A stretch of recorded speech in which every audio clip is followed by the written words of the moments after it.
So here's the governor of New York, and she's getting ready to tell everybody she's about to fire 72,000 healthcare workers, and I don't even want to guess what that letter is behind her head.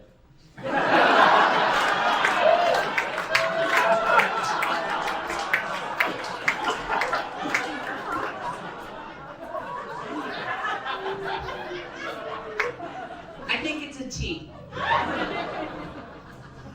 Vanna? Where's Vanna? So she fired 72,000. My goodness. So I don't think it should be mandatory. I wouldn't demand it be mandatory, but I would do everything in my power. Just like I don't think masks have to be made mandatory nationwide. What's been going on around here? Wait, there's a pandemic? People are getting unvaccinated? That's crazy. I never heard of that. That's wild. Let's see, where can I find... Oh no. Where is the music? Here we go. Beautiful.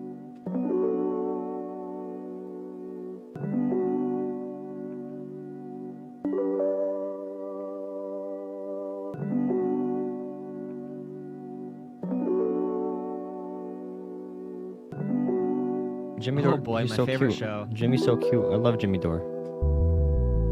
I want to go to a Jimmy Dore show. Mad. We need to be Are you kidding me? We're thinking too In much person? around here, guys. In person. A Jimmy Dore show. That'd be so fun. How dare you? How dare you say it wouldn't be fun? That's insane. That is so cool. That is so fun. Oh my god, dude. That's so big, dude. What month is it? It's We gotta have a better October. ground game to overpower the corporate When did media, vaccines first structure, go and the out? propaganda. When I'm did right on the people polling. start getting vaccinated? I'm right on that. That's undisputed in my mind. When did That's the undisputed in first my mind. vaccine get Politics to is more complicated than that. Israel? Waging political capital in an effective way. Boring. That was February, right? No, that was January when they Politics started. is more complicated than that. So if we look at Israel That is so cool. That is so for fun. vaccinations, they started in December.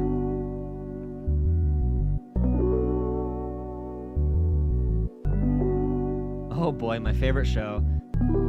Vaccine Boring. We need to be Effectiveness mad. We need to be wanes. angry. We're thinking too much Is the around stream here, working? It's guys. saying they're not receiving enough video. Ain't that How annoying? dare you? That is so cool. That is so fun. Oh my god, dude. That's so big, dude. Andrew Yang is such an idiot. Holy crap, dude. Andrew Yang Gotta is so have a better dumb. ground game It's to actually insane overpower how the dumb corporate Andrew media, Yang is. Structure and the propaganda. I'm right on the polling. I'm right on that. That's undisputed in my mind. That's undisputed in my mind. Politics is more complicated than that. Waging political capital in an effective way. Boring. Politics is more complicated than that. That is so cool. That is so fun.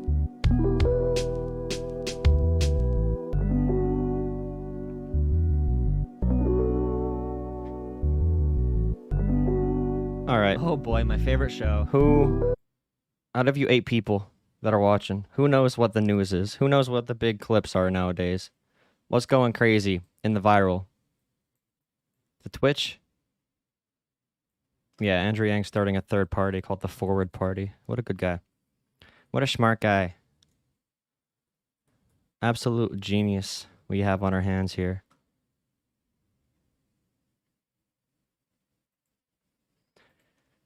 So there's a big scandal going on with Facebook. Facebook, Should by the we way, went down the ban- other day for 4 hours, 5 hours, something like that. It was the longest outage maybe they've ever had. Total mess. There's also this Facebook whistleblower who just came out who Oh said, yeah, maybe I'll look at the Facebook whistleblower really quick. because I was so correct on that issue. There was a 60 Minutes interview on it.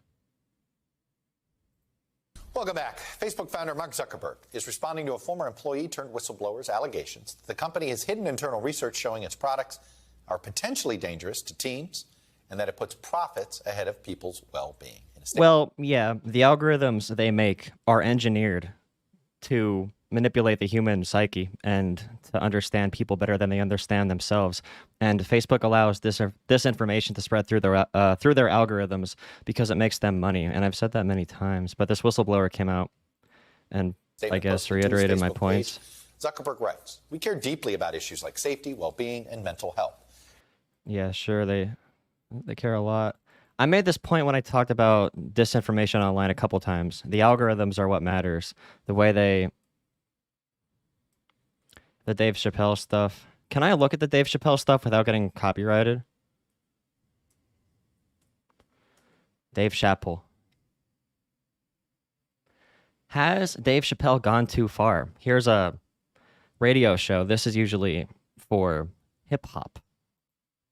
They usually interview rappers and stuff on Hot 97. Has Dave Chappelle gone too far? Subscribe now to the Hot 97. Anybody ever watch this show? Are there any rap fans that watch rap interviews with drama? The comments are probably going to say some stuff about Dave Chappelle not going far enough. Voltaire, I don't know how to say that name. He was right. We can't speak about rainbows because they run things. Otherwise, we'd be able to speak about them. It's hard to watch these people talk about this special when they obviously didn't watch it. It was a beautifully put together body of work and a perfect culmination in a 6-part series. Dave's the GOAT and he can't be bought. So a really interesting thing I've encountered with a lot of black people I know when it comes to homophobia is there's a lot of conspiratorial language that I hear from them that sounds like what a lot of white people say about Black Lives Matter. So a lot of black people I know will say, oh, the gays run things. The LGBT, they run things. They are actually the biggest purveyors of white supremacy. And since all these white gays have taken over, we can't criticize them. And that's sort of what Dave Chappelle talked about. It's like the oppression Olympics. In Dave Chappelle's special, I guess not enough attention is being paid to like black issues, I guess. But again, I hear this same type of talk from white people that hate BLM. We can't speak about the rainbows. Oh, we can't speak about BLM because they, that amazing word, they run things. Otherwise, we'd be able to speak about them. The same exact wording that Black Lives Matter gets from racist white people that I know. You know, BLM controls the media. They control everything. They control the corporations. You know, they've infiltrated. The Marxism has taken over academia. But I hear this from a lot of black people that don't like gay people. And I'm like, dude, calm down. Do you not see what you're saying? Like, in the same way, he's the best, the most truthful comedian ever. It's wild. Only heard of The Breakfast Club. All right, I want to talk about the Kyle Kulinski segment because I didn't get to freaking talk about it. Maybe I'll do the Dave Chappelle thing later. I want to talk to Themis about that. I don't know if anybody ever saw me talk to him before, but he does a lot of culture stuff.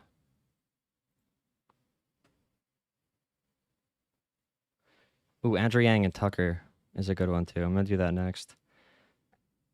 But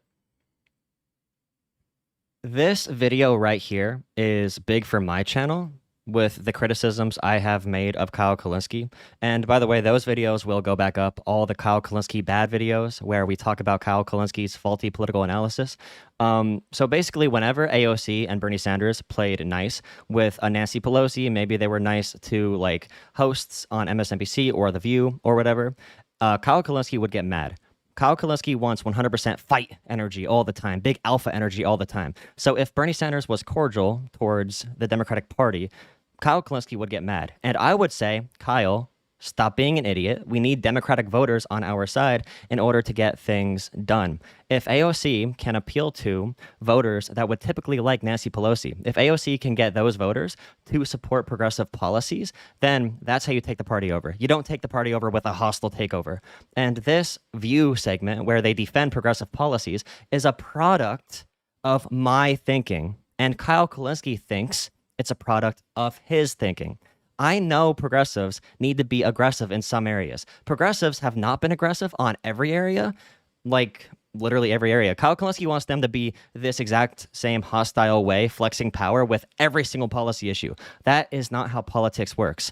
They have been saving up for this infrastructure package, and by they I mean progressives, for a long time. There's a reason that Bernie Sanders is now going on the offensive about Joe Manchin. There is a reason they are now going on the offensive about Kirsten Sinema. And there is a reason Joe Biden and Nancy Pelosi are on Bernie's side on this issue. Progressives that have been working inside politics have done this perfectly up to this point.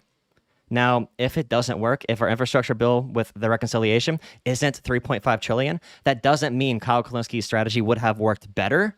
This was still the best way to go. But anyway, this View segment is really funny, seeing Kyle Kulinski go over it. Turns out they paused for a minute and reflected and said, yeah, but why are these protesters going after her? Why is she obstructing? So they're talking about Sinema being chased into the bathroom or whatever. Joe Biden was like, it's part of the process, girl. Sorry. Maybe you should vote for the bill. And I guess the View hosts are not very sympathetic for Sinema either. The entire Build Back Better agenda, which includes things like universal pre-K and child care. They have some good and takes here, man. And all these wonderful policies. Who is she really representing? So I'm just as surprised by this as you are. This is an amazing clip. Take a look and then we'll discuss. Remember, all of these media personalities, they don't make up a big corporation. You can get on their good side. You can.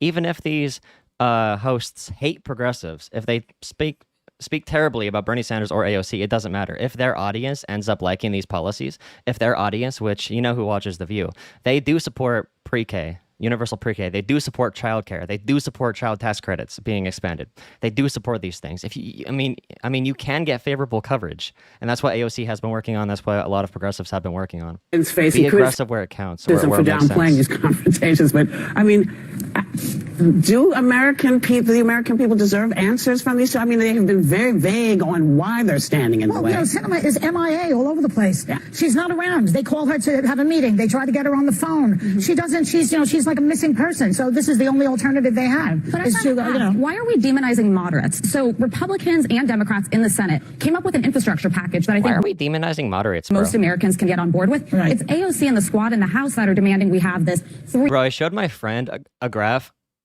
I was talking to my... I'm joking. $3.5 trillion package that goes along with it. Okay, I don't blame I'm no longer choking. I was choking for a second. I don't even know what kind of noises I just made right there. I'm going to have to edit that out. But I showed my friend a graph of every major country, like developed countries, and how much money they spend on things like childcare. And I guess per infant in America, our government spends $500 to help parents. And in like Germany, their government spends like $20,000 per infant. And I showed this graph to my friend, and he's like, hey, why does the U.S. give no money to families? And I'm like, I don't know.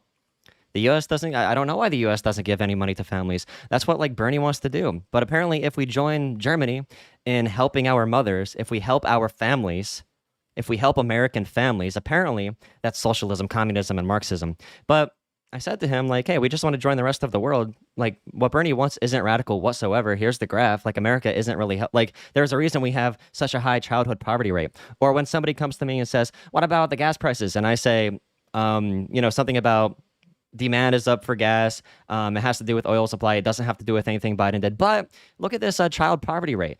Due to Biden's policies, the child poverty rate crashed. And the poverty rate in general crashed. And I can name what policies did that. And I had a couple more conservative people say to me, basically, like, I don't care that the child poverty rate went down because my gas prices are high. But you have to keep on making those arguments. Isn't that funny? I expected this person I was talking to actually care about the poverty rate going down, being cut in half, millions of people now being able to feed their kids. And this person said to me, I don't care. My gas prices are higher now, like $1 per every time I fill up my tank. Like, oh my God, dude. I guess... It's good. It's good that we have people who are more altruistic than that, who do want to help people. Cinema and Mansion. I blame the House true. Democrats. That's not true. Actually, what happened is that Cinema and what's up? Mansion wanted 2 bills passed. I'm gonna edit it. I'm not gonna not edit it. I'm not gonna leave myself in choking. Right? They decided that they wanted to break up bills so that they could get bipartisan support for 2 bills and that they were going to vote for both bills. They reneged on that and they only decided to vote on the smaller bill so that they could get what they wanted. So the progressives then say, no, you actually... Wait, Destiny got banned from Twitch for what? Said that you were going to vote for both. So the progressives are the ones that are supporting Biden's agenda. And by the way, Biden's agenda is supported by the majority of Americans. Right. 66% of Americans, 61% of independents, 39% of Republicans, and also 65% of Arizona likely voters support the plan. So who is Senator infrastructure representing? But this is the infrastructure plan. You've got to separate that from this $3.5 trillion reconciliation bill, which is an infrastructure bill. But that's separate from the $1.5 trillion infrastructure bill, roads, bridges, cybersecurity. That's important. Wait, I thought it was 1 trillion. Is it 1.75 trillion like she just said? Disagree on that? Things that transformational, I would agree we need Republican support and Democrat. Does anybody know how much money was in the bipartisan one? Support. I don't think we should be doing transformational legislation without any buy-in from the other side. But we've had from the other side. Sorry, children in poverty. We need bipartisan legislation here. We need to wait for compromise with the Republicans. I'm sorry that your mom can't feed you this month, but we need to, we need to make sure that their demands are met. Their demands happen to be, we don't want to raise taxes for corporations. I am sorry, little Johnny. You cannot have food. I'm very sorry.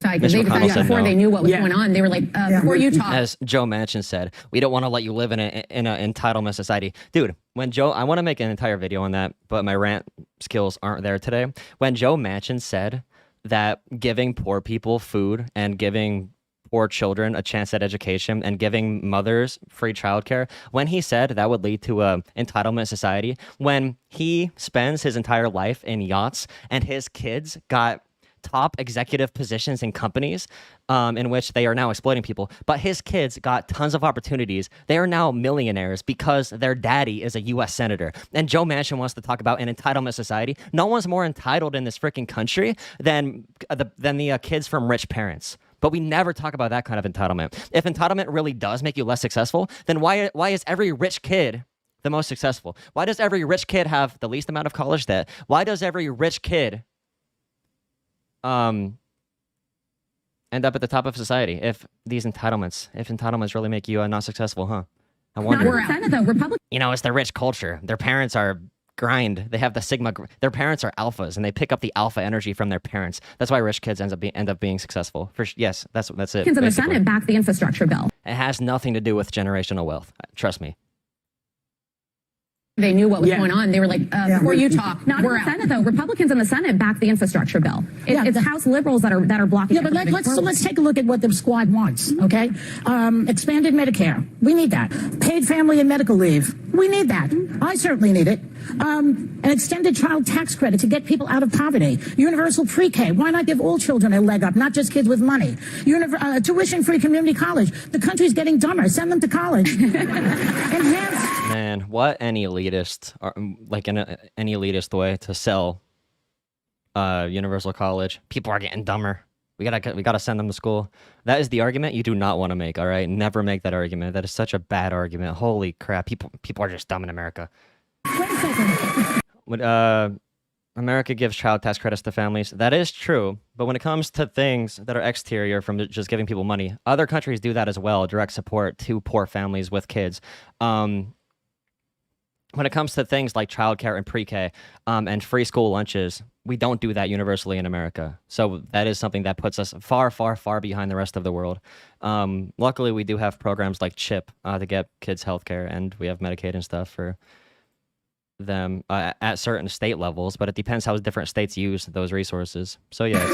Enhanced child nutrition program, except for that woman on the Fox the other day who said she's against free lunches for children because some children can afford the lunch. And I just want to know, because Joy read off what I think are actually very important policies most Americans support. It has to be paid for. There's no such thing as a free lunch. They are all paid for by taxing the wealthy. Joe Manchin backed off all of these policies for no reason, because he kept on saying we need a way to pay for it, and we said we can pay for it by taxing the wealthy. So instead of Joe Manchin having to go on stage and Instead of him having to say, I don't want to tax the rich because I am paid by them and I am bought. Instead of saying that, now Joe Manchin is pivoting to the entitlement point. We don't want to give people entitlements. Do you see how this breaks down at every level? It goes from, oh, we can't pay for it, to, oh, I don't want to tax the rich more, to, oh, I don't want to give people entitlements. They have layers to this. Whenever you peel back one layer, they'll go back to another one. They don't want to give working class people any type of leg up or any type of opportunity. And by the way, this is about social mobility. This is about a meritocracy. This is about giving everybody an equal chance at success. They claim that the left in America, whatever that means, wants equality of outcome. Nobody's asking for equality of outcome. I don't know one person who wants equality of outcome. Maybe some crazy people in some crazy universities that have some crazy Marxist ideas or some shit. Maybe they want equality of outcome. But everybody I know that is actually in real politics just wants everybody to start at an equal position. So like every time I talk to somebody, I need to ask them, before I talk about anything political, does a child from a rich parent have a better chance at success than a child from a poor parent? We have to start at that basis, because all of their other world beliefs break down after that. Tax cuts for the rich. But this is not, bring it back up again. Well, and so that's the discussion that needs to be had. But this bill is not paid for as it is. But Sinema's having meetings with people who are against taxing the rich. And what kind of a Democrat is she? You're in the wrong party, Kristen. And let's also mention. Yeah, that's a argument we hear a lot, Carlos. We should not help 95% of people because 5% of people are not going to use the money correctly. That's such a faulty worldview. It's terrible. Like, holy crap, dude. I saw one person abusing food stamps. I saw 5 people abusing food stamps. Therefore, the hundreds of people that depend on food stamps that do work jobs, all of those people should suffer, because I know some people that abuse the system. It's the Ronald Reagan welfare queen thing he started, demonizing working class people. That Republicans keep on saying, how is it going to be paid for? How is it going to be paid for? They never said that when we were talking about tax cuts for the rich, first of all. Right. And second of all, this is over 10 years. It's over 10 years. It is over 10 years. When it is something someone wants, they find the money. They find the money. And this is not, and if it doesn't get done now, it's not going to get done. It's just not going to happen. Your roads, all of this stuff is not going to get fixed. So it's very simple to me. Yeah, Bernie Sanders said basically, I'm not going to do bipartisan deal. I'm going to block that bipartisan deal until we pass this reconciliation package. Bernie Sanders flexing power, baby. Follow you wherever you are if you're not responding to me as someone who elected you. I'm trying to keep you in office, because I tell you, when I start voting and you've been null and void and nowhere to be. I swear, Kirsten Sinema just goes home every night and she's like, why are they being so mean to me? I just want money from the rich people. I'm going to drink wine. Like, that's literally the vibe she gives off. Like, and Joe Manchin is in like a back room smoking a cigar with all the big coal executives, just taking in piles of cash as they say, F poor people. We are not going to help the poor. That's what they both do at night. They just kind of like curse out the poor and complain about people actually wanting them to do their job.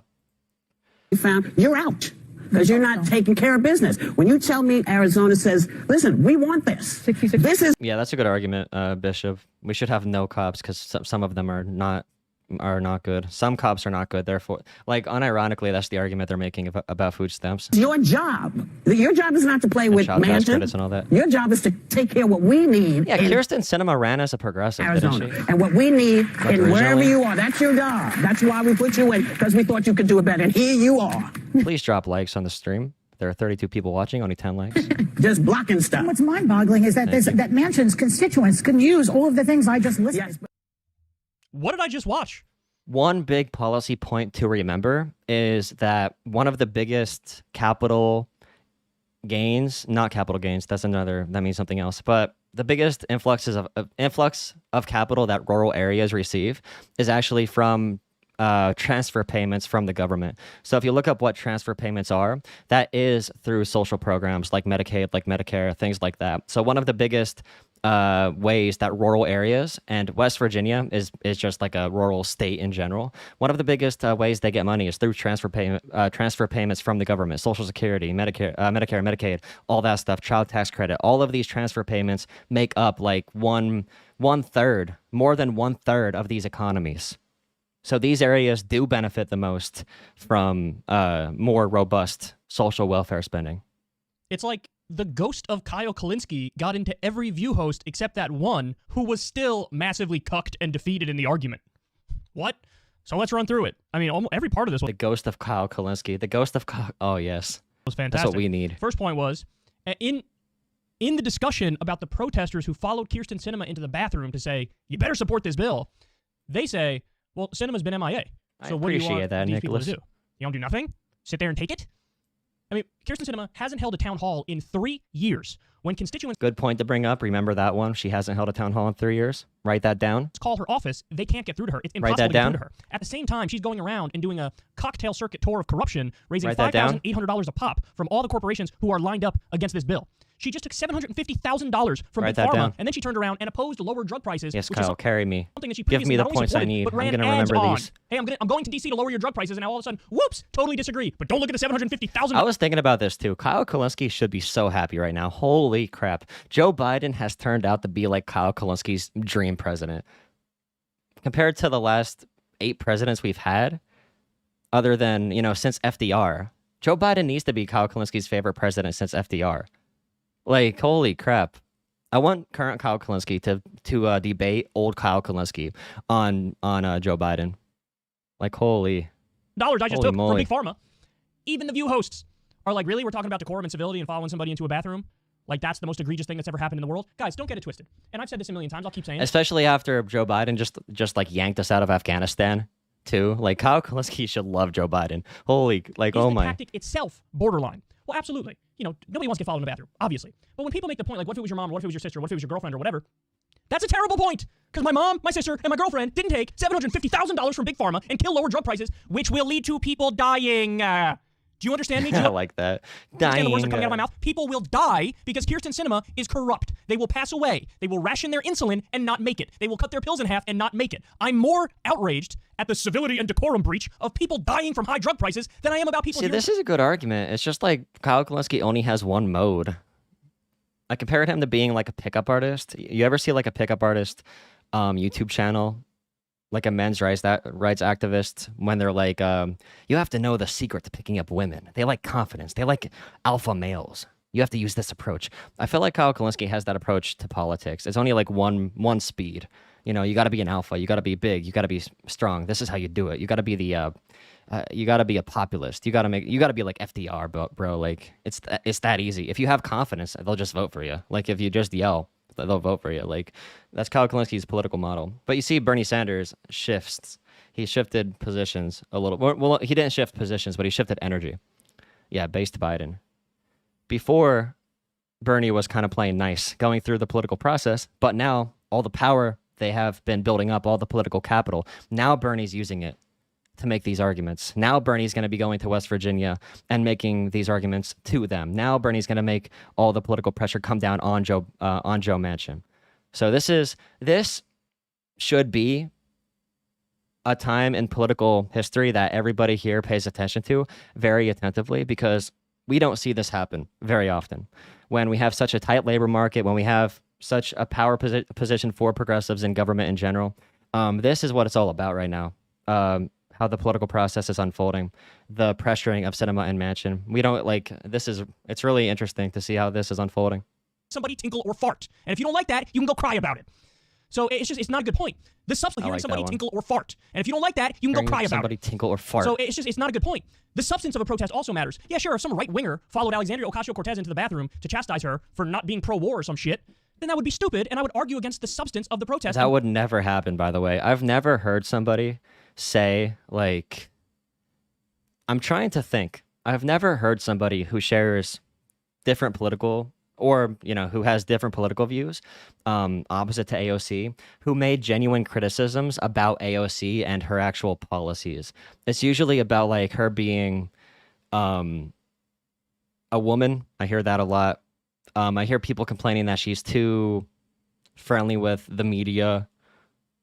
She's too girl bossy. I never hear actual policy, or somebody just says some bullshit about her, like believing in Marxism or communism or socialism or fascism or some scary word. I've never heard somebody criticize her or Bernie on any actual policy positions. Maybe the entitlement society thing I hear, like, oh, they want to give a bunch of stuff away for free. That's the most common one. But when it comes to her most ardent haters, like, I don't know, dude. What they're telling her to do. But if somebody follows George W. Bush into the bathroom and says, hey man, you're a war criminal, as long as nobody gets hurt. Yeah, Biden's our most progressive president, and like, Joe Biden is our most progressive president since FDR. He literally is. Like, he's not modern day FDR because you can't recreate the same conditions. FDR had a much easier job getting things done because of how our government was made up at that point. But Joe Biden literally is having an FDR type presidency in comparison to the rest of our presidents historically. Like, oh my God, Joe Biden, please. Base Department. Punched in the face, and there's nobody touching anybody, and there's no physical altercation. I'm going to say, that guy's right. And yay, follow. Or about AOC, I hear, she never even had a real job. Wow, she's so dumb. Like, I hear that too. I'm into the bathroom, but I don't really care, because what's much worse Go is back the to hundreds being of a thousands of innocent waitress. civilians that George W. Bush is responsible for killing. He has blood on his hands. So people are trying to do this weird, like, hypocrisy gotcha on this. There is zero hypocrisy. So let me get this straight. We all agree, violence against people for political ends is wrong. Correct, I agree. That's called terrorism. Most people agree property destruction is wrong as well.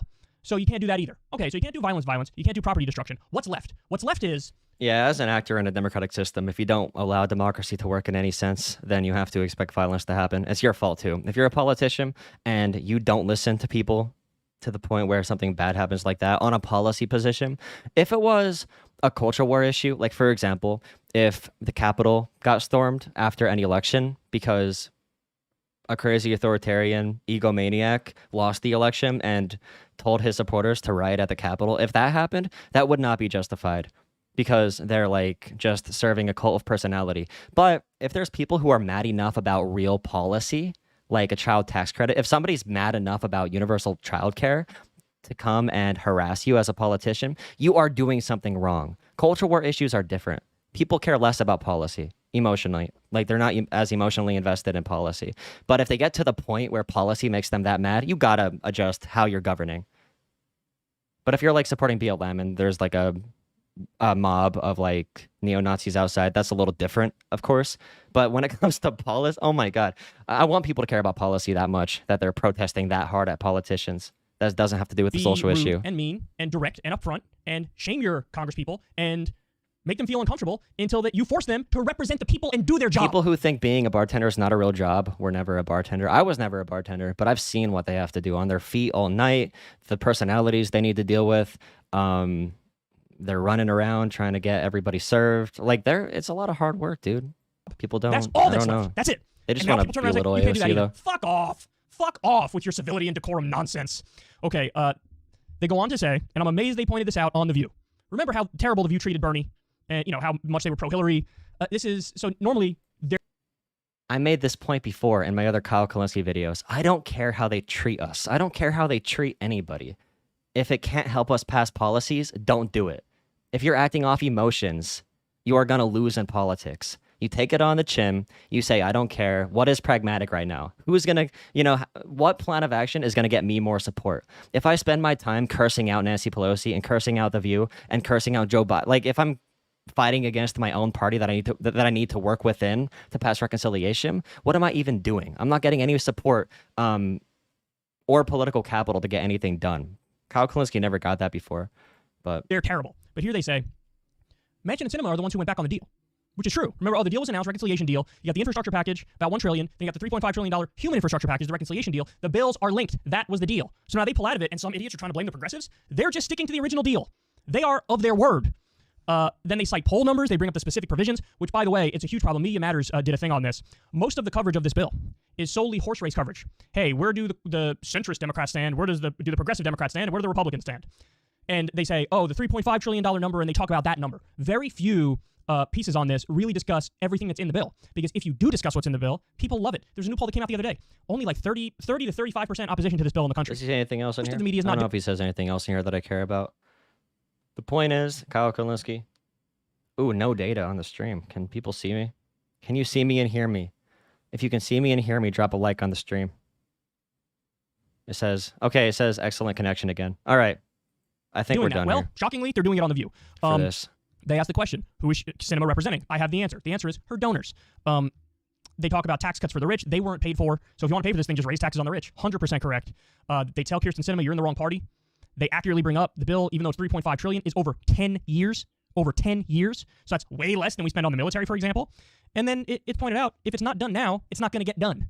Because what's going to happen right now? Listen, the final...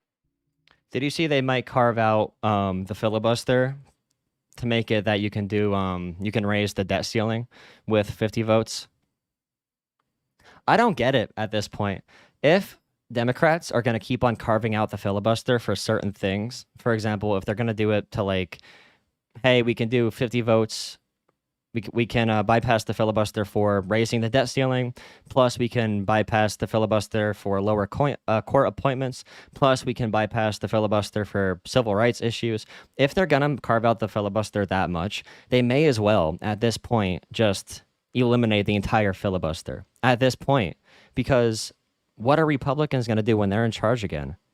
After Democrats bypassed the filibuster for lower court appointments, McConnell extended that to the Supreme Court. McConnell can do whatever, like he's gonna just basically eliminate the filibuster if Republicans get control of the Senate. So at this point, they may as well just say, screw it, filibuster gone, because they're already beating it up so much. I don't even get the point anymore. But of course, there is Joe Manchin who wouldn't want to do that. Sinema and Manchin are only letting them carve it out for specific purposes. Yeah, I know, because they're dum-dums, but... That's some confidence. And then they're curious. That's some confidence. All right. Yang, Tucker, Carlson, corny ass, Andrew Yang. All right, where is it? Here you go. I skimmed through it already. Beautiful.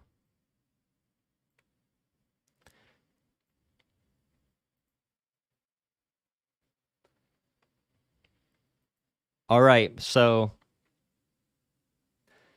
Andrew Yang, Tulsi Gabbard, this is your brain on populism, basically. Jimmy Dore, whatever. Like, Andrew Yang, corny guy. He started his own third party after failing in multiple Democratic elections. He got absolutely demolished in the mayoral race for New York City. Oh my goodness, he got taken to Pound Town. He got BTFO'd, bro. Like, that was embarrassing. What happened to Andrew Yang in that race? He got beaten so bad, he had to go start the Forward Party. The Forward Party. So here, now Andrew Yang, with nowhere else to go, is going to go on white nationalist Tucker Carlson's show, a guy who talks about the Great Replacement Theory, a guy who talks about how white people in America are being replaced and how white people in America need to defend their cultural values. The son of a rich, from a rich family, from the Swansons, right? A guy who talks about the culture war, and he's paid by every gas and oil. Like, Tucker Carlson is the epitome of a fake class warrior. He's the epitome of a far right-wing corporatist guy who just talks about culture war issues and pretends to be on the working man's side as he actually supports policies that hurt the working man. And Andrew Yang is going to let Tucker Carlson spread propaganda about the Democratic Party without even pushing back at all. It seems less the party of working people than it ever has been. I was taken aback by just how... Right now, Democrats are trying to pass the most progressive list of policies since the New Deal. Literally since the New Deal. They want to cut poverty in half. They want to demolish poverty in this country. Democrats are pushing for the extended child tax credit to be kept forever. They are pushing for universal pre-K to help American families, help mothers, universal child care. They are pushing for so much to help working class Americans, free community college, free trade schools. They are pushing for things to help working class Americans, direct stimulus to the poorest in our society, bottom up stimulus. This is what we want. This is what Andrew Yang claims to be for, but Andrew Yang is not going to talk about this reconciliation bill once. He's not going to give any credit to the Democrats once. 0 Republican members voted for the child tax credit the first time around. 0 Republican politicians, because I know Republican voters want this stuff, so I'm not going to put them into the same category as their goal politicians. But 0 Republican senators voted to help American families through these programs. And Andrew Yang is not going to call out that party once. as Tucker Carlson says, Democrats are the party against the working class. Are Democrats perfect? Should they be more for the working class? They should be more for the working class, and they are not perfect. I don't know where I said that wrong, but you get the point. They're still 25 million times better than the other side when it comes to these issues. Democratic Party got among working class people that, again, it's supposed to be fighting for. And I think this is a fundamental problem that I've been essentially begging the Democratic Party to try and get its arms around and make progress on. I spent months in Iowa. They are pushing for material fixes to issues Americans are facing. Andrew Yang wants Democrats to be more populist. That's all he wants. More populism. And Andrew Yang wants a seat at that table, which is why he did things like take the CNN job after he lost the Democratic primary. He wanted to be one of the inside men. He wanted to make the big money in Democratic politics, but he got booted. And Ohio to a lesser extent. And these are states where Democrats were very competitive recently. Oh, yeah. And now they are much, much less competitive. And it's in large part because of what I described in that clip, where people don't associate the Democratic Party with real... Democrats do need better messaging, but the big reason a lot of people in these areas are not voting Democrat are because of culture war issues. It's because they are unwilling to fearmonger about like immigrants, or a lot of people from Ohio and Pennsylvania don't like BLM. That's one of the big reasons they're struggling. Solutions that are going to make their life better. It's more around various cultural issues that aren't as core to people's way of life, in my opinion. So I'm 52, so I've seen all of this change, and I've never been a Democrat, and I've always criticized them. Probably in some ways unfairly, looking back on it. My views have changed dramatically. But when I think of the Democratic Party in the fall of 2021, I think of a party that is run by and for a small group of affluent, unmarried, childless, white liberals in the city. Affluent, unmarried, white liberals in the cities? What are you talking about? One of the largest voting bases in the Democratic Party is working class black voters. That's one of the largest voter bases. That's why Joe Biden won, is because he had the support from that group. And Democratic policies are helping working class people the most. They want to raise taxes on the rich, and they want to give money to working class people. They want to give opportunity to working class people. They want to rebuild our crumbling infrastructure. They want to do these things to build back better, baby. Who don't have economic concerns, so they don't talk about economics, who are totally narcissistic, who only want to talk about themselves, Nuclear i.e. their family, identities, LARPer. and whatever, They don't sexual... want to talk about their identities. He's just talking about like SJWs. He's playing to the social media fervor. Like, oh, Democrats are just a bunch of identity-obsessed TikTokers who are from the cities who are white. They're white. He's making the unironic criticism. Oh my God, identity. Bro, you're white. Calm down. Like that. He's using it as a criticism. Interest they have, like completely disconnected from the concerns of anybody. And it's Why this did he group, say that? They're young, plus you're affluent, white liberals in Williamsburg. That's my mental picture. There's no group I personally dislike more. I'll just be honest with you. But it does seem like their concerns have a I mean, when Tucker Carlson is talking about America being overrun by them, when he's talking about America being changed because it's not wide enough, when he's saying America needs to be wider and we need to maintain our cultural values, I feel like he holds a little bit of hate for other groups, but that's only me. Fortunate effect on the policies of the party. It's one reason I enjoyed spending time in Iowa and Andrew Ohio. Yang's not pushing back on this at all. He's not going to bring up the reconciliation bill once or any of it. And want to orient the Democratic Party toward What the a problems in those grifter, environments, bro. because the problems you'll hear in those towns are What a very real and grifter. very different, around farmers committing suicide and towns that are drying up. And that's where I think our energies and attention should be. I think it's one drawback of the media-driven nature of our narrative today is one, and media tends to be, as you know, centered in particular areas and locations. Nobody supports family farms more than Democratic policies, depending on what you mean by family farms, because they're against big corporations, big corporate conglomerates producing food and stuff like that. And I know they're talking about parties ruled by the elites, but one party has a big base called progressives who take $0 from corporations, who take zero big dollars in general. They're all funded by small dollar donations, but we're not going to talk about that. We're not going to talk, they're not even doing the both parties are bad thing. Like, Andrew Yang is just letting Tucker Carlson say Democrats are bad. Like, do you see how this, even if unintentionally, which means Andrew Yang's weak, but do you see how this plays to the narrative that Democrats are weak and we need populism, and that populism that people are going to find when they watch this is going to be social populism and cultural populism against, like, BLM and against immigration and against LGBT issues. Like, that's the natural conclusion of what Andrew Yang's talking about here and what he's saying. It's not going to get anybody caring about economic issues. This guy's so, oh my God. The Forward Party. The Forward Part. Dude, we've done the third way already. We've done this for a long time now. That's what I used to say during the primaries, right? Listen, we're not left, we're not right.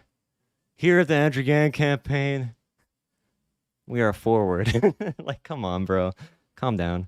I've noticed that. But it's also a relative weakness over the fact that we have these two supposedly big tent parties. They're supposed to encapsulate all of these different people and points of view, and then certain points of view just end up being much louder, really more because of, again, geography and mechanics than anything else. Like, Yes. if you're someone who's plugged into the media networks and have very powerful social media tools in certain parts of the country, you're just going to have more of a megaphone. That's the second time you mentioned social media as a driver of our political culture. Yep. So Tucker Carlson is made from clickbait, drama, culture baiting. That's his entire thing. I mean, again, this is a world that you're familiar with. You were in tech. How do you think social media affect our political conversation? Our country is falling apart. Watch me at Tucker Carlson to know why you need to be scared. My entire audience, you must be scared. There is going to be an uprising of non-whites taking over our country. Prepare for a race war. Prepare. This is Tucker Carlson speaking. We need to support real populists. Real populists like Josh Hawley, who votes against every attempt to actually help working class people. Josh Hawley won't even vote for the freaking bipartisan infrastructure bill. Like, come on. It's terrible, genuinely. And one of the things that studies have shown is that negative... My slogan is math. Want to know what that means? This makes Joe Rogan's head explode when he hears this shit, dude. Math. Make America think harder. Joe Rogan was like, no way, this is insane, bro. That's such a good acronym. Oh my God, this guy knows what he's talking about. Tell me more, Yang. Universal basic income. That's such a, just give people money. I mean, yeah, we should do that though. And what's everybody's UBI position in chat? What do you guys want for the UBI? My position is I don't like the flat UBI. I don't like the idea that everybody gets the exact same amount of money. I think it should be somewhat targeted and a little bit means tested. So it should still be given to like 90% of people. It should be like anybody making less than $400,000 a year gets it or something like that, and it scales down. I don't think everybody should just get it. That doesn't really work for the... I don't like how that works for the policy side. I mean, you can talk about it like that. I wouldn't mind a UBI that you can only spend on like small businesses, for example. Or something like that. Or I don't like negative income tax because of how it's been described and made throughout history by people like Friedman and Hayek, economists. But if they did a negative income tax in a way that made sense on top of our existing welfare state, I think that might be a decent idea as well. Even untrue information spread 6 times more powerfully and quickly on social media than fact. Fact is boring, and argument and invective Yes, Tucker are Carlson knows. intoxicating. And so you have a lot of people who then respond to those incentives and end up trying to make themselves more popular by attacking other people. There's a constant desire to tear other folks down. So Tucker Carlson's like, yes, Andrew, we need less toxic attitudes in our politics. there's this Yes, constant churn on Andrew. social media that doesn't really lead any place terribly productive and makes people more polarized, more negative, less solutions-oriented. Andrew Yang's a funny guy. His original UBI was going to take away welfare Seems programs. less- That's the reason UBI was originally proposed. It was like just fuel for capitalism. Like, we don't want to give people a welfare state, so we want to avoid that by just giving a flat rate. No bureaucracy, just you collect this amount of money from the government. If you look up, I forget his first name. Does anybody know the guy's? Hayek. If you look up Hayek, economist, I'm doing it on my second computer. Friedrich Hayek. I think he made up... Did he make up UBI? And Friedman made up the negative income tax? Or did they both sort of have their own ideas how to approach it? I feel like Hayek is the name I hear associated with UBI the most. And Andrew Yang originally had that model for the UBI that he proposed. But I'm not a big fan of the way that's done. They make the argument that any exposure is good exposure, so if you go on Fox, like whatever, I don't agree with that really. I like when Bernie does it because he's good enough to do it, but if you can't handle going on Fox News because you're like, I don't know, you don't care enough about your actual issues. Bernie can go on Fox News because Bernie really cares about like healthcare and all that stuff and helping people. It'll go every conversation will go back to the facts of who's pushing for what and who is pushing for policies that are actually going to help people. So Bernie can, but if you're just going to go on there and you're going to be like, populism, populism, populism, both parties are the same, both parties are bad, our political system is so toxic, I'm so intellectual, I see through the mist, I see through the fog, I was in the back rooms, they're corrupt, follow my party, the Forward Party, I am populism. Like, if you're just going to do that, dude, just don't go on there. Andrew Yang promised to create 100,000 jobs with his organization Venture for America. He ended up with 150. Very fun. He's a hobbyist who wants to make money out of his hobby. Very fun. Good job, Andrew Yang. Good job, my guy.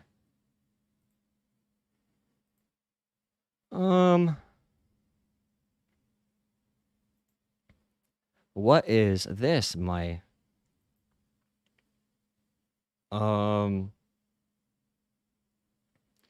What can this be? Buffalo's socialist mayoral. Buffalo's socialist mayoral candidate warns woke. This should be good. All right, so joining us now Woke is left on cancel culture. I've heard about this candidate before. Didn't she win? Wait, she might not have won. It says candidate. Oh, they're joined by the candidate. I've heard about her. I guess people wanted to kick her off or something like that because she's a socialist. For mayor of Buffalo, New York. India, welcome. She's Great to see you. okay. India, Okay, welcome. she's the nominee. I think the Democratic Party wanted to kick her off because she's a socialist commie. Good to see you, India. Thank you. Thank you so much for having me. Great to see you as well. Of course. Absolutely. So I gave people a little bit of a preview. You won the nomination. You defeated the incumbent Democratic mayor, Byron Brown. He has not given up. First, he sort of tried to do a kind of bogus third-party thing and get himself back on the ballot. That got tossed down by the courts. Now he's running a write-in campaign. Just bring us up to speed about where the campaign stands today.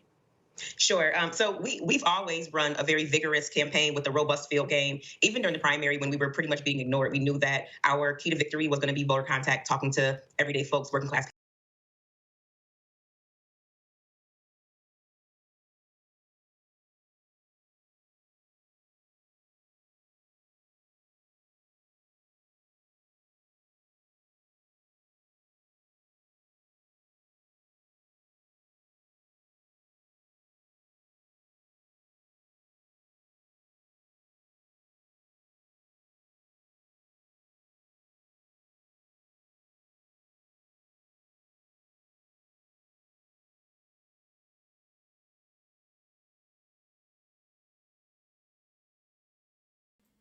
Oh, I'm muted.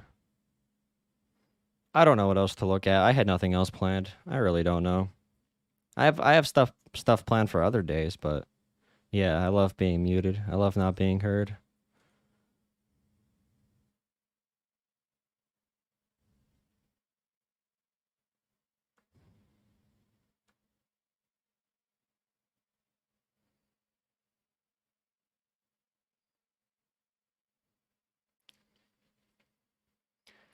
Interesting.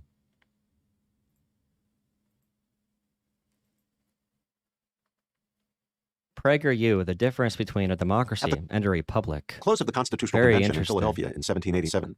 Legend has it that a woman called out to Benjamin Franklin to ask what kind of government the delegates had created. Franklin responded, "A republic, madam, if you can keep it." A republic? Shouldn't Franklin have said, "A democracy"? Isn't that what we have in the United States? Don't we have a representative democracy? Most people today would say yes. After all, if our country Or isn't is a that democracy, what a republic what is? is? It's not a dictatorship, the rule of one man, or an oligarchy ruled by a small group. In America, the people are in charge. That's literally what democracy means in the original Greek. Demos, kratos. The people, demos, rule, kratos. But let's pause for a moment and consider more deeply what the word means in practice and why the delegates in Philadelphia rejected it. That's right, rejected it. Our government was established by a national charter, the Constitution of the United States. We are governed by the institutions and according to the rules and principles created and adopted when our forebears ratified that document, making it the supreme law of the land. Are those institutions, properly speaking, democratic? The men who bequeathed our form of government to us, those we call our founding fathers, didn't see it that way. They understood the institutions established by the Constitution to be republican. In fact, though the founders believed in government of the people, by the people, for the people, as a... When will I debate Jackson Hinkle? Fun fact, I actually was going to collab with him when he first started his channel. He knows Tulsi, or he has a connection to Tulsi Gabbard, and that's one of the reasons his channel first got like a boost, I guess, is because he interviewed her. He would lose so bad if we debated on the squad. It would be so hilarious, but I'm too small for him. He would never do it. He would never. There isn't enough clout. There's no clout here. It's a big risk, too, because I would pwn him. It'd be a BTFO situation. 0 out of 10 performance from him, 10 out of 10 from me. He would have to go home crying. He would cope so hard.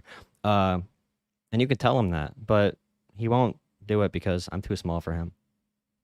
I mean, I'm bigger, and I'm bigger when it comes to being a person.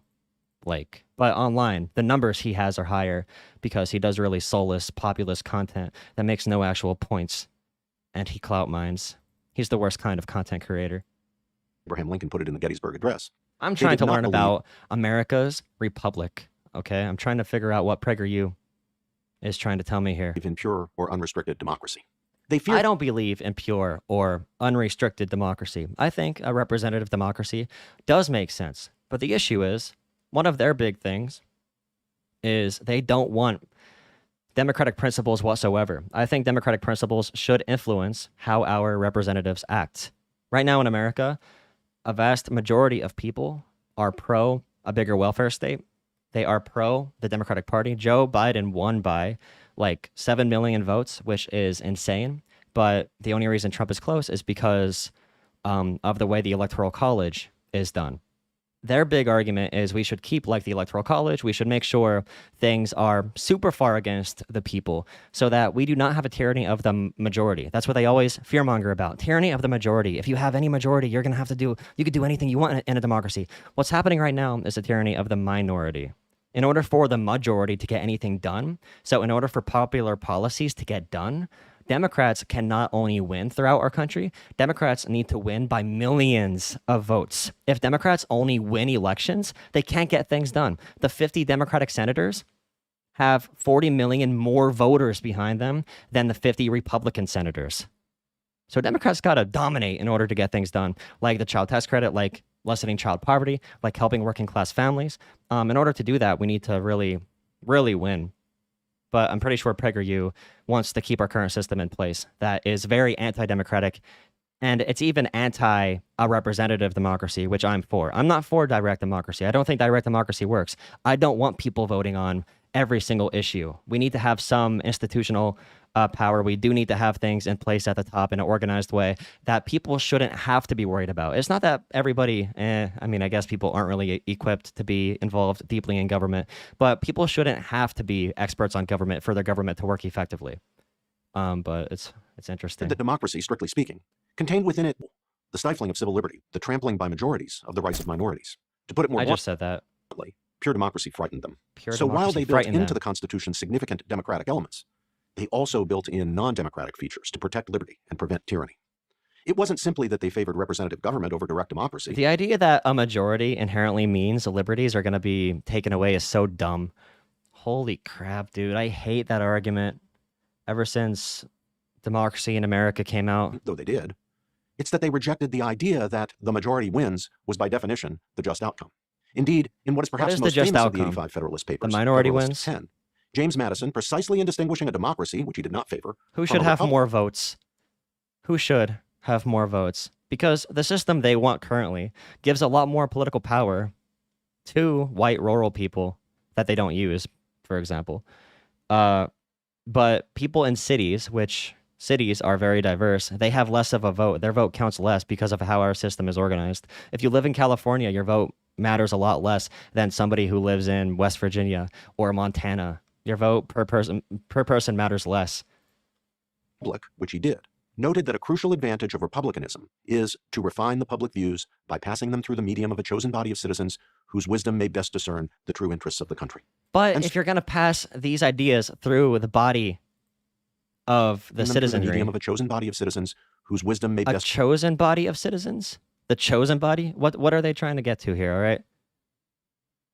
The chosen body. So if we let all the majority white states that have no industry elect our presidents. Is that good? Because we aren't letting, dude, discern the true interests of the the arguments country. are so bad. And so we have representative government. And more than that, we have a bicameral, that is, two-tiered legislature. A Congress with a highly democratic House of Representatives and a not very democratic Senate. Therefore, California, with its massive population, has 52 representatives in the House. Wyoming has 1. Yet Wyoming has 2 senators, the same number as California and every other state. And even due to this, the idea that these smaller states get any benefit from this today with how our government works simply isn't true. Those senators representing these smaller states, it doesn't get them anything. A pure Democrat would say that's unfair. Each Wyoming resident has far more power than every Californian. But a Republican would say, well, we aren't and shouldn't be a pure democracy. If we were, large population states like California would overwhelm the needs and interests of small population states like Wyoming. That's why we're called large population states like California have by far the most people. And California has a lot of rural areas too.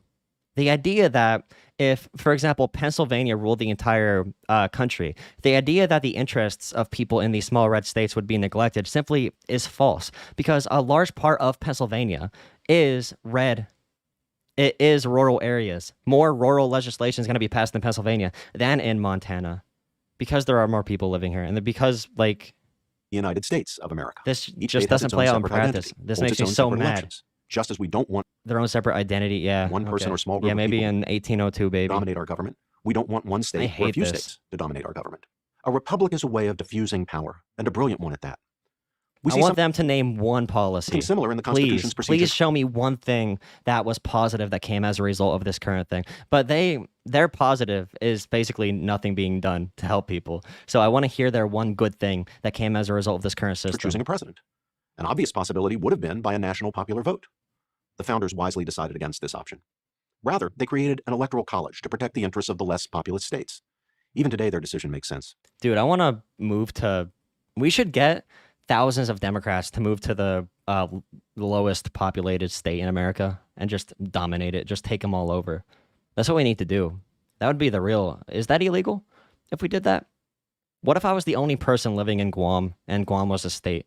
What if I was the only person living in Alaska and can I just be my own state? Can I be my own senator? Can I be my own everything because less populous states need their representation? As my Princeton colleague, Professor Alan Gelzo, observes, a direct national popular vote would incentivize campaigns to focus almost exclusively on densely populated urban areas. The That electoral already happens. college system incentivizes candidates to court voters more broadly, making Because if you look at the swing states like Pennsylvania, we already have people going to the high populated areas presidential to get elections votes. more fully national. They already go to their constituency where they can get the most people out to vote. So if we understand the system of The government same our thing would founders happen bequeathed both to us, ways. we will see why they preferred to describe it as a republic. Dude, when's the last time a presidential candidate visited Montana? Literally all of the states that are in the middle of the country that are less populous, they don't get any attention paid to them because they're gonna go one way because of the winner takes all system. If you want to make the argument to me that we should have a system that's not winner take all, but we should keep the electoral college, I would be more sympathetic to those arguments. Proportional representation. Then red areas in Pennsylvania get represented, red areas in California get represented, and blue areas in Oklahoma get represented as well. But when's the last time a presidential candidate actually went to these small states that are like big blue or big red? Based the Wyoming mover. Rather than a democracy. Of course, it has strong democratic elements, but America was not created to be a pure democracy for very good reasons. Those reasons remain as valid today as they were in 1789. No. We should not go along with those who today are demanding constitutional changes simply because Yes, this or put the that pink-haired lady out there. institution or procedure established by the Constitution, say the Senate or the Electoral College, is not democratic. More democratic doesn't necessarily mean better. It doesn't necessarily mean more just. Our founders understood this. So should we. We have a republic, and we should keep it. I'm Robert George, McCormick Professor of Jurisprudence and Director. He's a professor at Princeton. Wait. Oh, director of the James Madison program at Princeton University for Prager Wait. Of the James Madison program at Princeton University for Prager University. At Princeton for Prager? PragerU does a good job. I mean, the ground game for these organizations, including TPUSA, is a lot better than what the progressive ones are doing. But the progressives are the default, so they don't have their own like little subsections because the entire college scene and the education scene typically skews left. the founders were also elitists. I mean, people have to reconcile with these arguments, like your vote doesn't matter. Should I go to a poor farmer in Pennsylvania and say your vote matters less than a poor farmer in Wyoming and tell them that that makes sense for some reason? Real life has a left-wing bias. I don't even want to use left-wing. There are just correct things and there are not correct things, and I believe all the good ones. So, like, I don't know. I want to debate somebody on this. Does anybody know somebody who is for a republic? I'm in the middle. I want to debate somebody who's for a straight republic and also somebody who's for a direct democracy through and through. I think direct democracy is dumb too. Any extreme is bad. Centrism is the only way. Radical centrism. What else am I gonna do, dude? What other channels are there on here that have interesting things? Did McConnell just cave to Biden?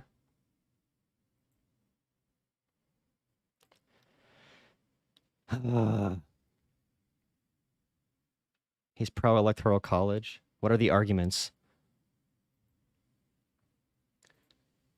Insane viral video shows trans activist harassing Sonic employee. There's no way out but through for the Democrats, and that is they just have to keep talking. They have to keep talking. They have to fill the airwaves, and they have to prevent anybody from speaking back against them. Okay, this is true in the area of fiscal responsibility. It's also true in the area of science. It is just... I want Ben Shapiro to debate anybody that understands anything about any of this, because he does his own little culture war videos, and he's like, nobody wants to talk about science anymore. They're drowning out the airwaves. When Ben Shapiro is pushed to the top of every person's Facebook feed, Ben Shapiro, if you look at media in general in America, he is one of the top recommended people that you're going to find. I get recommended Ben Shapiro on Facebook, and my search preferences are definitely not to his ideology. Dude.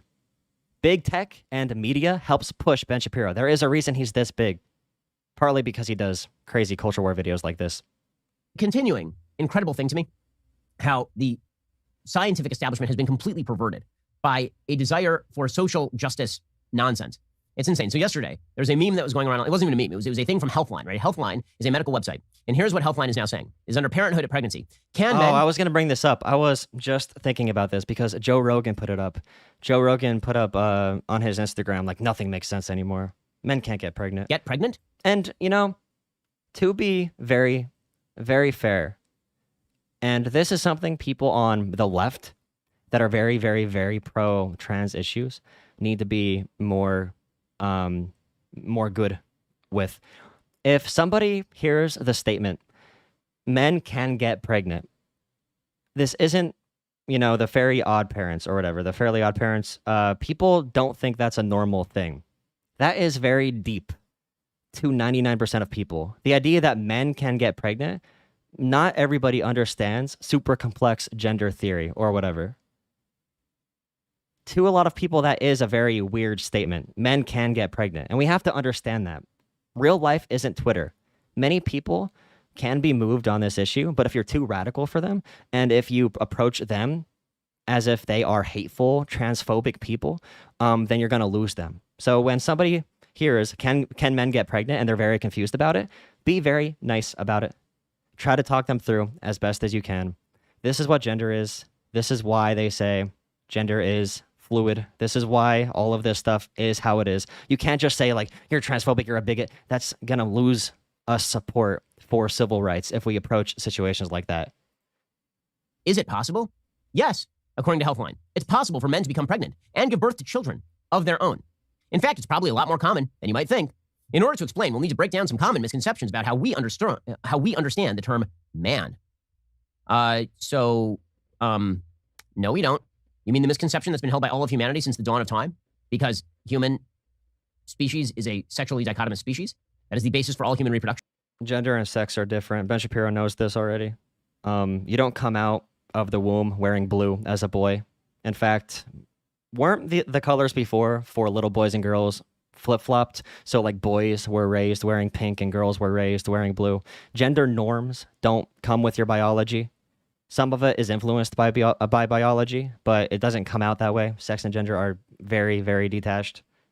To a lot of people, it doesn't make sense that Harry Styles wearing a dress and Joe Rogan should be in the same gender category. They can be, whatever they want to identify as, but it doesn't make a lot of sense to some people that, you know, the most feminine short king should be in the same gender category as the most masculine 6'5" WWE wrestler. Like, that doesn't make sense to a lot of people. It doesn't come with your biology. I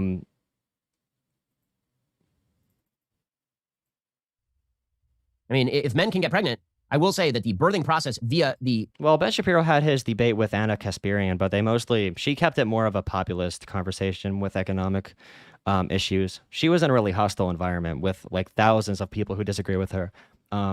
She did a really good job with that situation, in my opinion. Urethra is going to be extraordinarily painful. Women don't have kids through their urethra. That's not how pregnancy works, but... Yeah, you think it's bad through the vaginal canal, try it through the urethra. Okay, no, he men knows. cannot get pregnant, but He our knows. scientific... I know he had that experience with WAP when he said that his wife never has a WAP. Experts are now telling us so. The only way that you can promote garbage is, again, to hold an informational monopoly. That is the only way that you can do it. They don't have an informational monopoly. I hear about Ben Shapiro's arguments every single day. Joe Rogan, biggest podcaster in the world, seen by more people than a CNN or MSNBC host will ever be seen by. Joe Rogan signed to Spotify, one of the biggest media... what is he talking about? And that's how you end when up... When people go and they get more information on why people identify as different genders, they tend to change their view about it. And what I hear often, coming from a really conservative area, a lot of conservative-minded people from where I'm from will say, this is where the big idea comes from. And for a lot of issues, climate change and science and a lot of things. You went to that big liberal university and got brainwashed. Now you think women can be men and men can be women. Like, that's the big thing. Maybe I went to school and got more information about the world, and that's why I adjusted my positions. Maybe. With this insane situation with Sonic. So there's this insane story. And by the way, Ben, nothing about the video you're about to show has anything to do with the arguments about being trans or identifying as a different gender, but you have to couple it together because all of your arguments are based off of emotion and anger. So you need to make people mad about it, make people mad about the viral media clip because your arguments are based in nothing. Actually debate somebody about this once in a while. Like, holy crap, they never want to bring in somebody with an opposing, with an opposing view who can actually debate them. That's why Ben Shapiro spends all his time freaking reacting to TikToks. He has to react to 12-year-olds and 13-year-olds on TikTok instead of actually debating somebody who knows what they're talking about on these issues. And when he does debate somebody who knows what they're talking about on these issues, it'll be on a dumb platform like Bill Maher or something, when the conversation is facilitated by idiots. And dude, like, oh my, it's so annoying that he never gets any actual pushback. If I ever see Ben Shapiro speaking near me, I am going to be there. I am going to do what I can to be in one of his college React clips, and I'll be the person he deletes because I'll own him when he's on stage. It made the rounds yesterday. Again, this just demonstrates, it demonstrates at full scale how crazy our society has become. There is a recent viral video of a trans woman in a heated conversation with a Sonic employee, and it sparked a debate about gender identity and transphobia. Here's the video. And then Sonic said they would investigate because everyone is a... Bro, I can do a bunch of videos about crazy Trump supporter beats up wife over wearing a mask. There was just a story on Twitter about a man in Cumberland or something, in like, I forget what state that's in, but he killed his brother because his brother is a pharmacist who gives out vaccines, and he thought his brother was killing people with the vaccine. If I want to, I can make any video I want and represent this entire group, and that'll hold a lot more merit, by the way, because if you look at the political party lines, there is one party that is very anti-vax, but I can do whatever. I could do shock content. Anybody could do shock content. Ben Shapiro calls out the media for doing shock content when that's all he does. Damned coward. Here's the video. Okay, but your entire staff has been calling me sir the entire time. Okay. What about me looks like a sir right now? If they call you a sir, I don't know what they did then. Because they saw the name on my credit card and they were not being nice people. Well, I mean, they saw your name on the credit card. What do you want them to tell you? That has nothing to do with it. There could be someone in the back that they don't see that's paying. Okay, ma'am. So why would they intentionally do that? Can you tell me what your location has done to be trans competent? Because clearly they are not.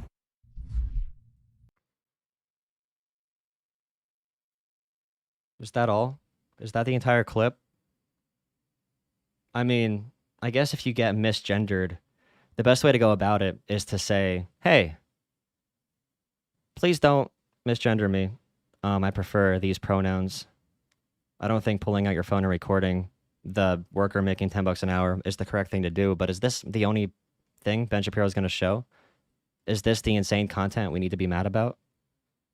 At Sonics. By the way, I used to love Sonics. I used to love their slushies. I still like their slushies a lot. When I was a kid, I'd pull up, give me a medium orange slushie. I go there now. They're barely staffed. They don't pay their workers well. Shout out to Sonics. Please improve your store. Please improve your restaurant. I want to go there again, and I want to enjoy it. The last few times I've been there, I have really not had a good experience. So please, Sonics. I used to go to you because I played Sonic the Hedgehog. I know there's no relation there, but that's why I went there. And I really want you to get better. Okay? Okay, so the entire video is about a person who is complaining because this person's credit card apparently has a male name on it, and people called the person sir. And then this person got angry. What about Jessie Lee Peterson? That's a girl name. Jessie. So Torres says, I demand to be given respect when it comes to my gender identity. I refuse to let a cisgender heteronormative world dominate my existence. I and any other trans person fighting for trans liberation is doing so to make the world a more inclusive and equitable world for us. As my friend Lola famously said, we aren't working with a broken Is there a video part about system. We're this working with a system that was never in place for trans and gender expansive humans. Post? I don't want the Sonic manager fired. That would do no good. He would be transphobic the next place he works. He deserves the chance to leave. I want all businesses to hire trans-led organizations to teach their employees how to respect all humans. Yeah, that's really cringe. I don't like the way this person approached this. Like, it does sound like a really mad Twitter user that hasn't been outside much, and they don't want people to get better. This trans person doesn't really care as much about people getting better as they do about being really mad about their identity and getting people fired from their jobs as a result. You're kind of self-defeating at that point. If you say, instead of, hey, this is why this matters, if you give the opportunity to say, can you please refer to me by a different gender than what's on my license? If you say that and they say no, justified, sure.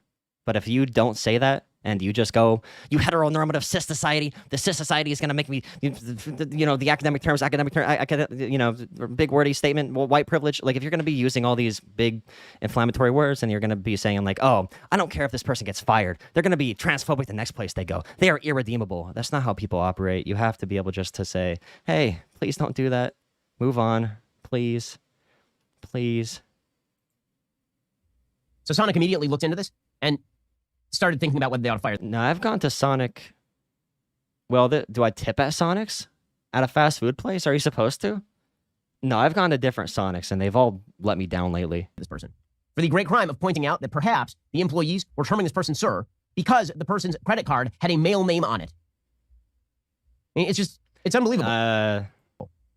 Okay, I can understand the confusion. I guess it's a difficult one. It's not like the credit. If you had the credit card, if you had a legal name, this would be a little bit different if the person had a legal name change, and it was no longer a masculine name, and they still misgendered this person. And like if there's like a driver's license and they still misgender this person after getting it legally changed. But if the credit card had a certain name on it, like I don't know, Jeffrey or John or Dave or Joe or something like that, I can understand a little bit. Or if you're more, it's probably teenagers working at these places.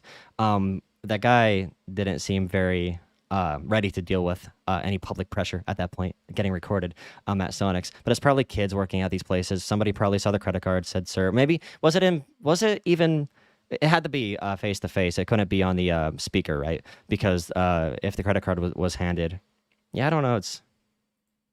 At one point, the employee asked, so what are you? Can I call you sir? If I don't tip at Sonic's, I'm a deadbeat? What are you talking about? You're not supposed to tip at fast food. Do you tip at Chick-fil-A? Do you tip at Burger King or McDonald's? You're not allowed to tip. Can you tip at Sonic's? Do you mean when they bring the food out to you?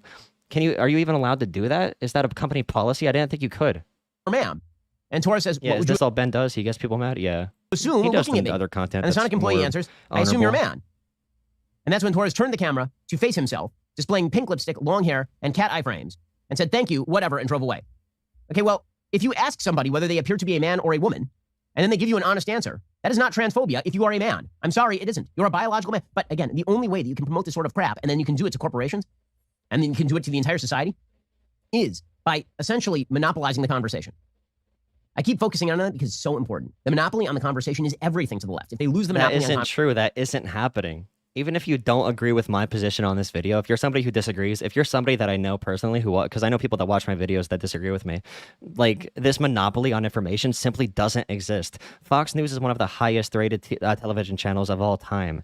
Tucker Carlson is one of the most heard voices across America in both his morning show and also in his regular primetime slot. Ben Shapiro is the most recommended person on Facebook. Steven Crowder is one of the most viewed conservative pundits across all platforms. If you're thinking that the media or whatever is all monopolized by these leftist Marxist academia, whatever, like that simply isn't true. Jordan Peterson is huge. Joe Rogan's huge. Like all these people are freaking huge, spreading the exact same thing Ben Shapiro's talking about. There's no censoring. Like Ben Shapiro can say a million false things about how gender works in millions of videos. He'll never get banned or anything. Has Ben Shapiro ever gotten even talked to in a bad way by like YouTube or something? They love him because he brings clicks to their channels, to their platforms, and they make money off of him. I don't know what he's talking about with this monopoly of information or whatever. Of course he has Brett Weinstein on his program. Oh, these people are the anti-vaxxers. Did he do a video of these people too? They said such faulty science about vaccines. Holy crap, Brett Weinstein, he's such an idiot. That pseudo-intellectual. Even Sam Harris. Did you see Sam Harris rip him to shreds?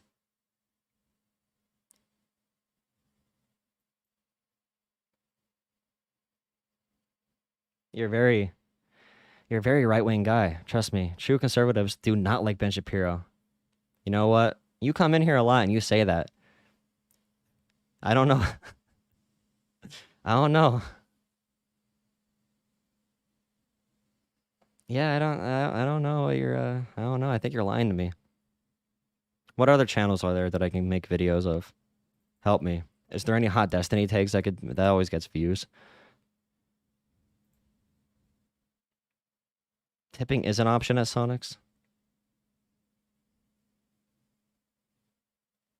I critiqued the Second Thought video, I'm pretty sure.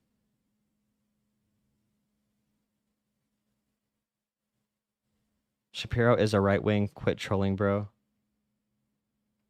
You don't tip at drive-thrus, but Sonic has old-school kids.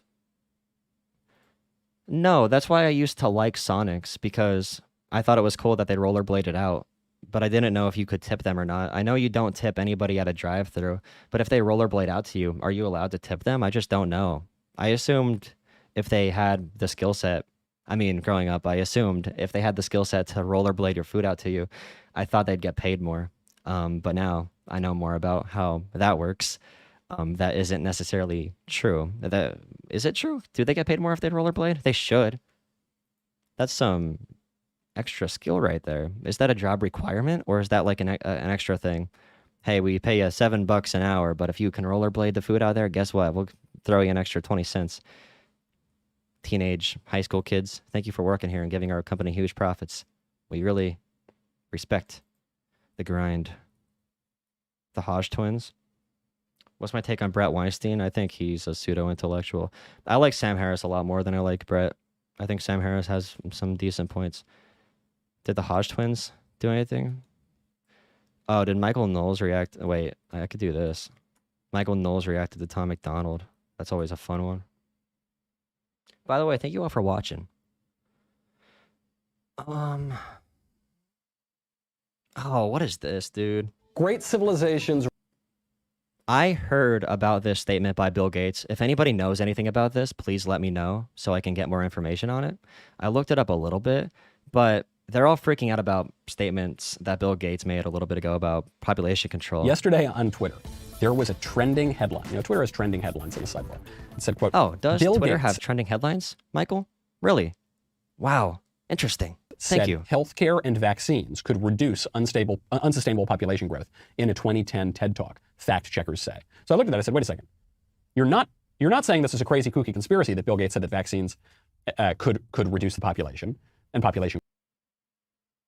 He isn't saying that vaccines reduce the population because they're going to kill people. He's saying the opposite. If you have a more... Okay, and let me just let Michael Knowles talk for a little bit. I will Google this statement so I have the full thing up, and we will see how dumb it is. growth rather, you're saying that he actually did say this according to fact checkers. So then I looked it up, and Reuters and the AP, and they're all trying to cover for Bill Gates a little bit. Saying, was taken out of context or whatever. But then they've got the quote, and actually we've got the video clip from the TED Talk, and Bill Gates says exactly that.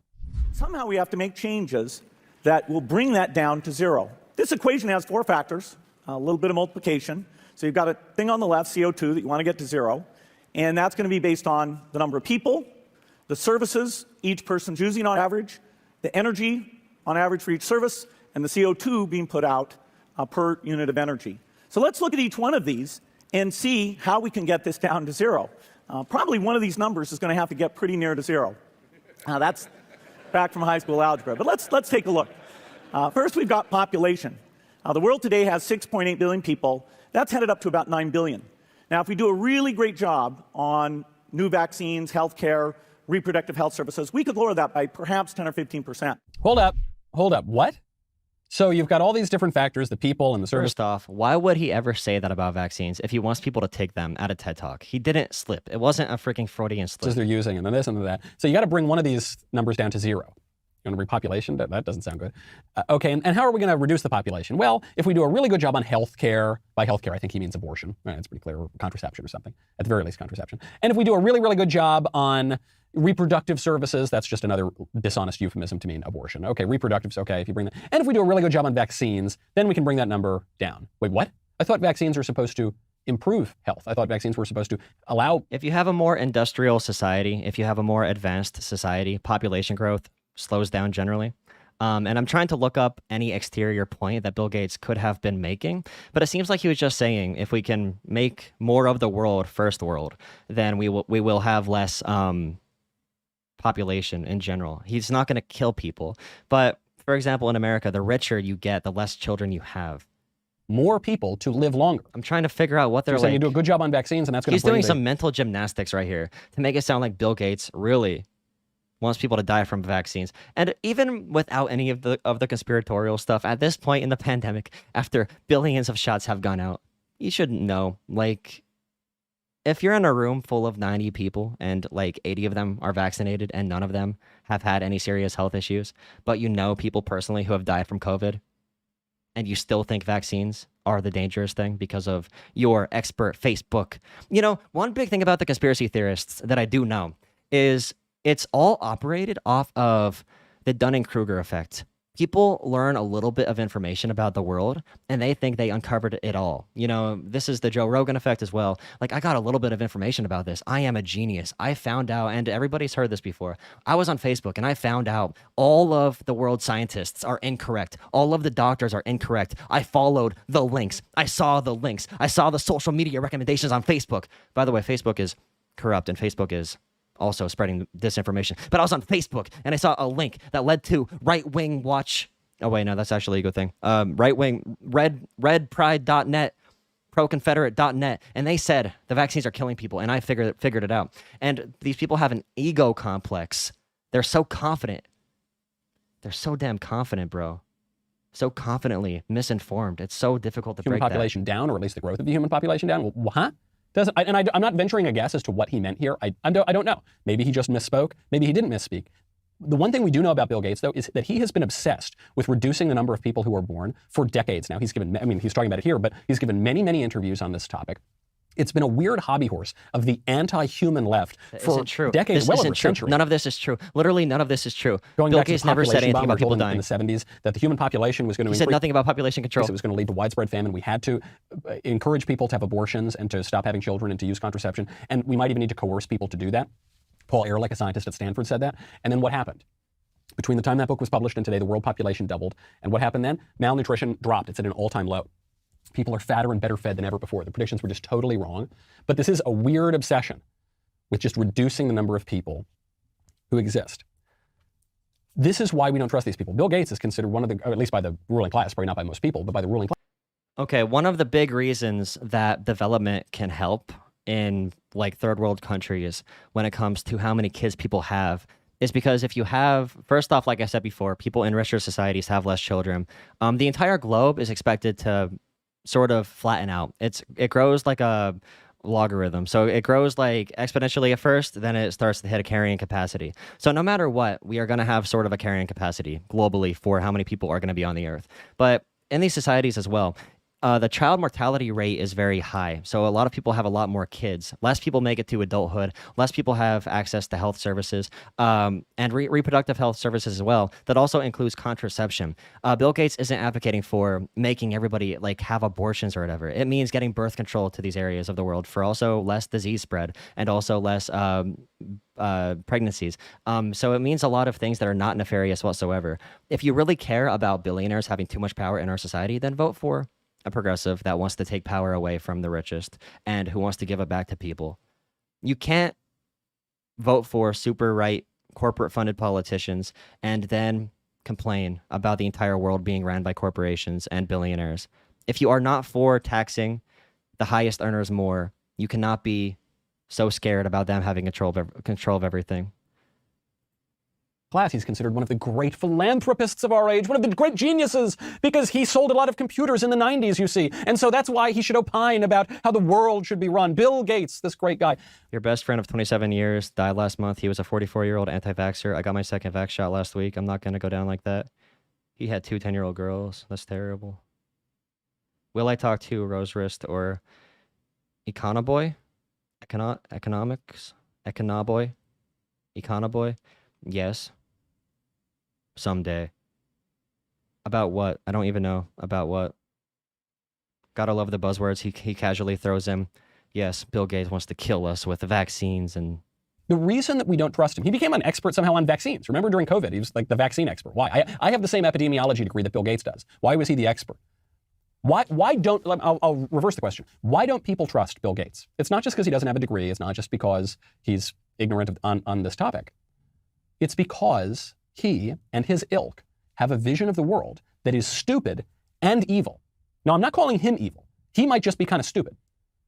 Smart computer salesman, not the smartest philosopher, certainly not a great theologian, doesn't understand all that much about the human person. Their vision of the world that they're putting out here is a very stupid one, first of all, because they keep making these end-of-the-world apocalyptic predictions that don't come true. But it's also an evil one. Just as a rule of thumb, if your vision of the future of the world hinges upon stopping people from being born, either by killing babies through abortion or by pushing contraception everywhere so that there are just fewer people, you might be one of the baddies, okay? You might be one of the not the good guys. It's not good for really poor people to have too many children. It's hard to provide for tons of population growth, especially in poor areas. It puts a stress on the overall system. It's not good to, we should be diverting resources to these areas, but yeah, I don't know. Michael Knowles is gonna do his culture war stuff. That's the entire grift. Michael Knowles has a vested interest in ignoring facts about any situation. I don't love that billionaires like Bill Gates are in charge of vaccines and also the economy and also technology and also the world government. And also, I don't like the influence they have in intergovernmental organizations. But Michael Knowles never even talked about that before. He talks about culture war issues and fear-mongering about Bill Gates causing the apocalypse. Great civilization. This freaking stooge in his suit. Where is the good video? God, this is so bad. He doesn't represent us. Good. Reject him. Oh, baby. Another one. We got another one. Viral. Viral. All caps. Click on this video. I'm going to dominate him. I am going to dominate the male feminist TikToker. Let's go. There is some guy, some poor sap, some schlubby millennial feminist girly man who made an Instagram video of him singing more like a man that gets girls. A song about how great abortion is and how it's wonderful to have abortions. That it takes all of the dumbest arguments and slogans and just he gets girls and just boys. Puts Michael them all, Knowles condenses gets them all neither. into 1 minute. Take a listen. Some folks believe a life begins when egg meets sperm and want to force all pregnant women to carry to term. But their actions point to something that you wouldn't expect, that they think kids only matter when they're not born yet. They'll make sure family leave and childcare funding fails, take away their parents at the border and jail. Kids beg for climate action under crippling debt, while you show them they only matter when they're not born yet. This isn't even terrible for a TikTok. It's not even that woke. If abortion was the issue, contraception would reduce it. Oh, but wouldn't you know, certain people made it difficult for everyone to use it. This is all stuff that's happening. I mean, the social justice climate thing was a little bit woke, but this other stuff is true. They both ban abortions and limit contraception and cut down on overall, like, general women's health care.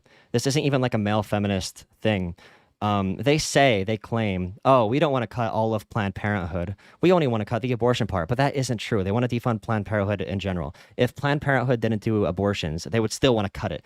Like, all this stuff he's saying, it's not crazy feminist stuff. This is all like headlines and news articles and stuff politicians are pushing for. Right now in Pennsylvania, there are tons of copycat bills from Texas and Florida that are very restrictive on reproductive rights and that are very, like, anti-choice and that are very anti-women's health care for poor women that can't afford to go to fancy hospitals. There's a lot of bills being passed through right now that's going to hurt overall women's health. Like, this isn't crazy. What are you talking about, my guy? If they can't afford lunch, refuse to keep schools safe from COVID or guns. For once, I wish their actions would disprove what I've said, that they think kids only matter when they're not born yet.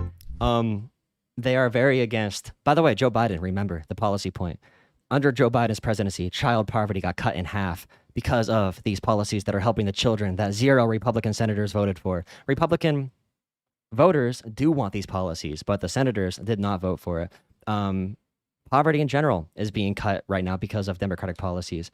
And I know people are mad about gas prices. If somebody says to me, do you regret voting Biden? The gas prices are up.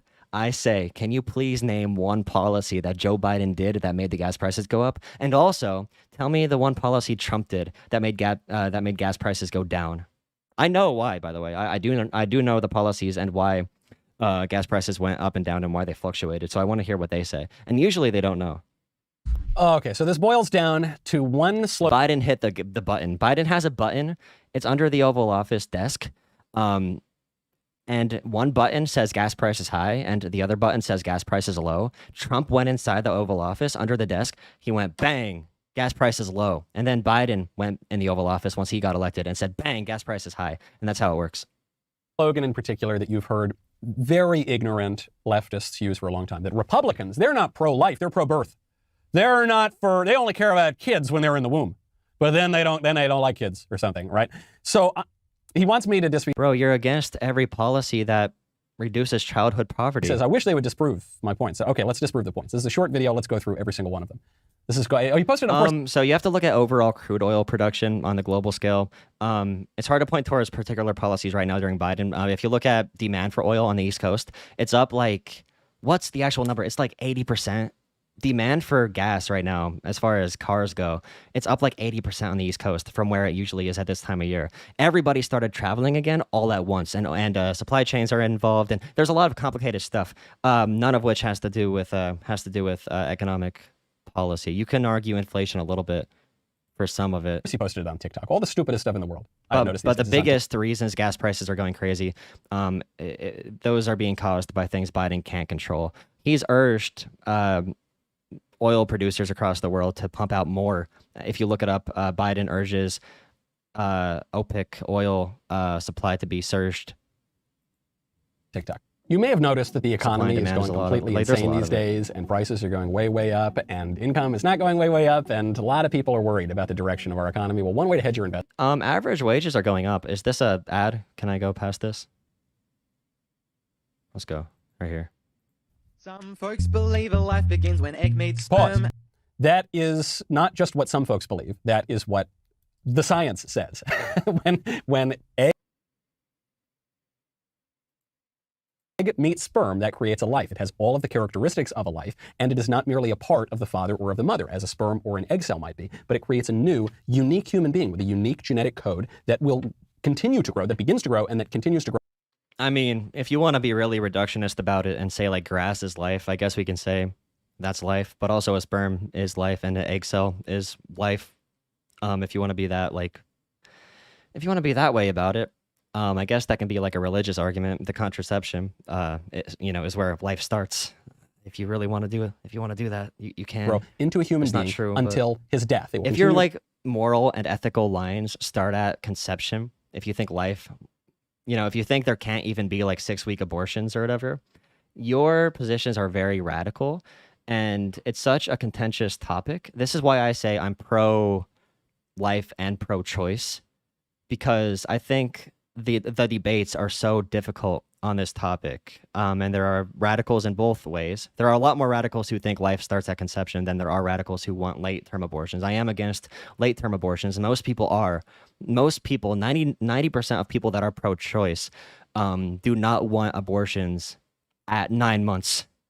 I've never seen anybody advocate for that. I know that's the straw man position, but nobody advocates for that position.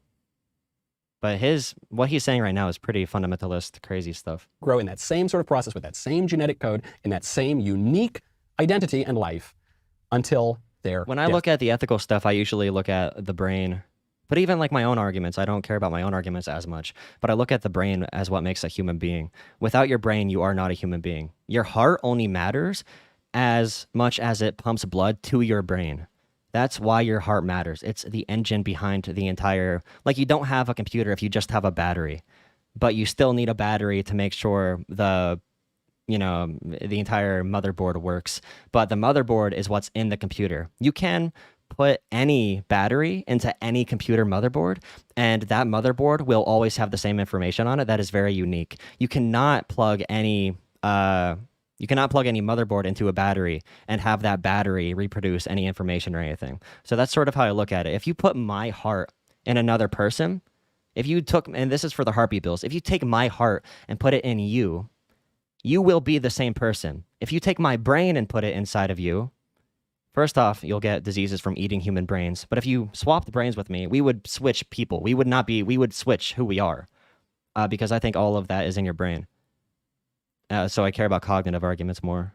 So it's not just what some people believe. That's what everyone believes, including a lot of pro-abortion people, by the way, the honest pro-abortion people. The only people who don't believe that are ignorant or stupid or both. Continue. Damn, bro.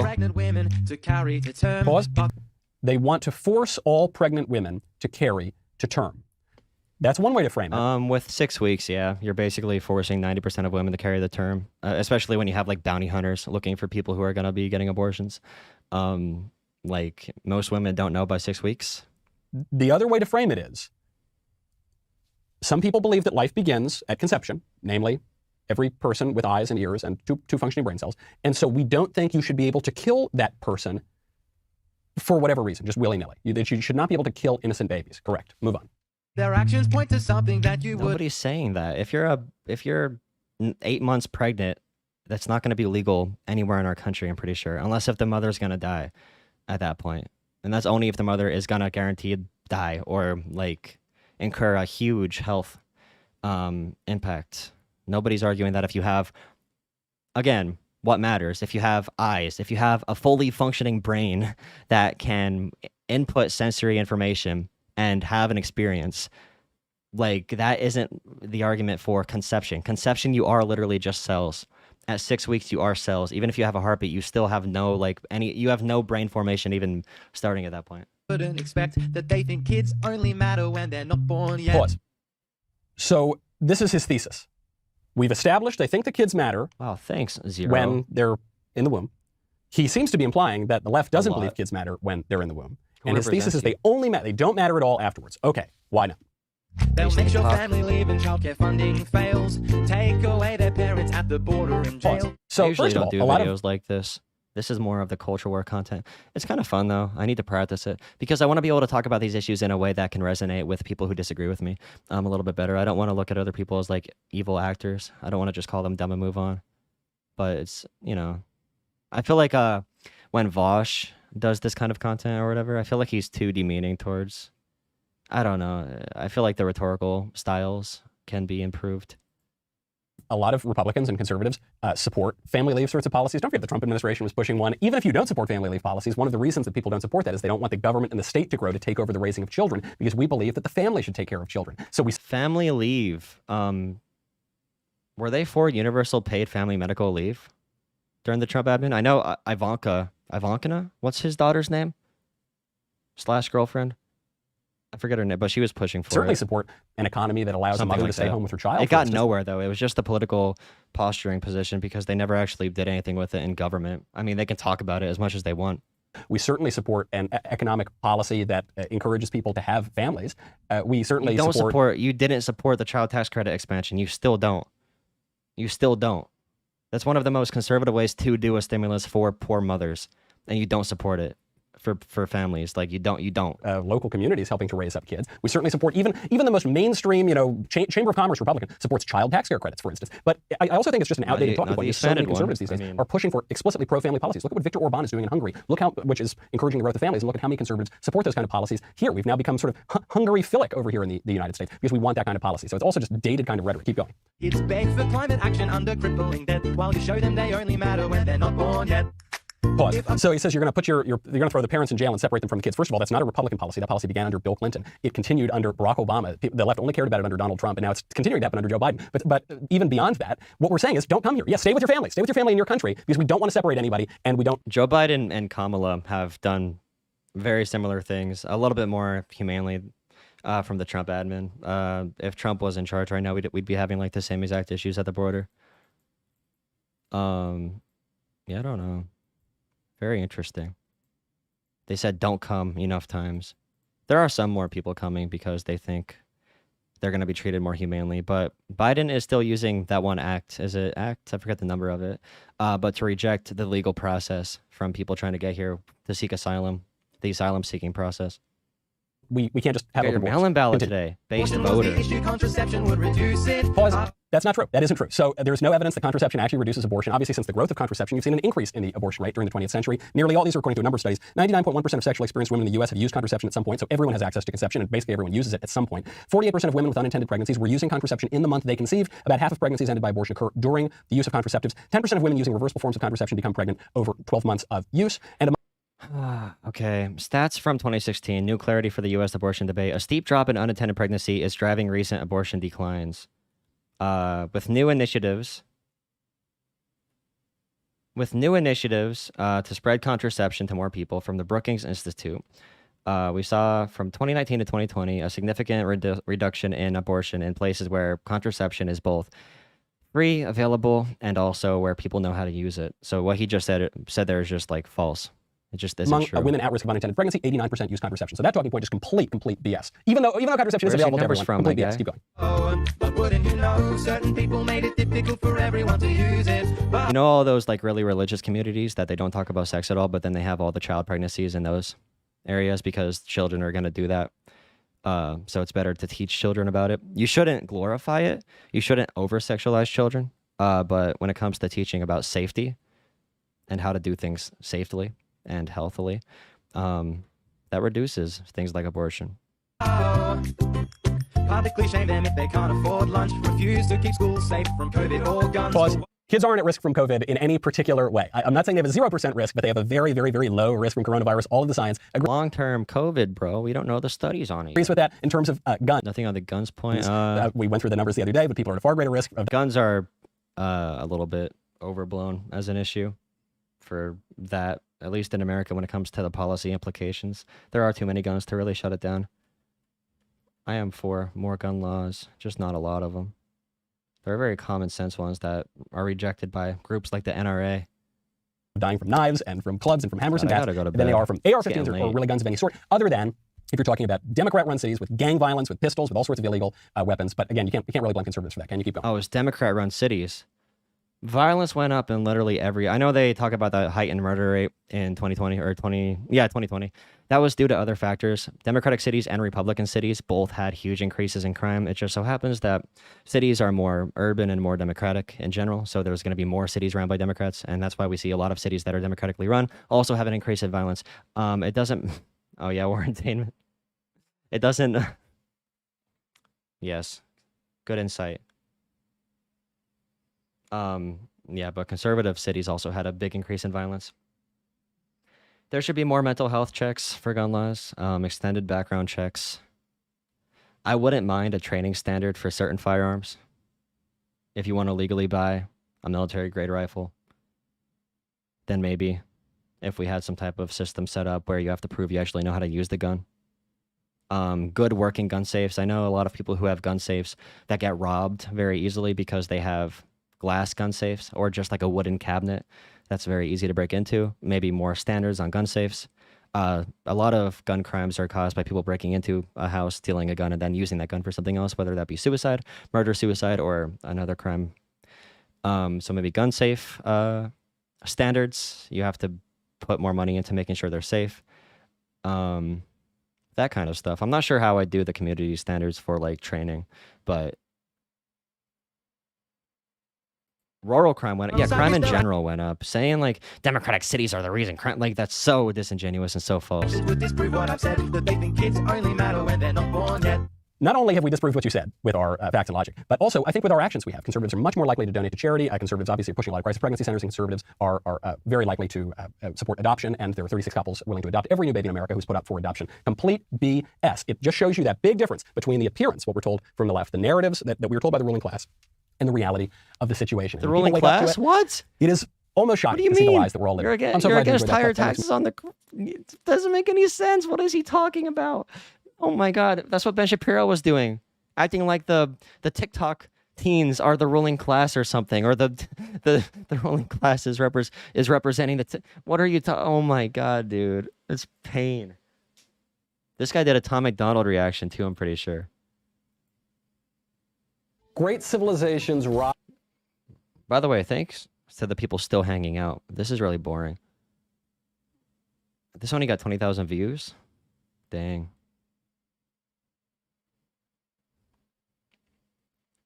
Wait, what happened here? What else is he mad about? What else happened? There are so many cultural issues here. Maybe this will be for my new second channel. All these dumb videos.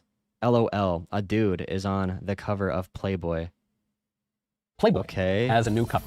Yes, they have a new cover every single issue. Are you okay, Playboy, bro? You know, when I was younger, I would read it for the articles. You'd always read it for the articles. But I have not seen a Playboy, and I don't know, since I was a teenager or something. I didn't even know it was really still around. It seems like so dated now in the era of the internet and the era of pretty soon we're going to have like hologram porn stars walking around our society. So Playboy seems a little outdated. They're trying to get, I think, a little more excitement and a little more publicity. And so what have they done? They've put a man on the cover of their magazine. They've got this guy. I think he's a Filipino guy.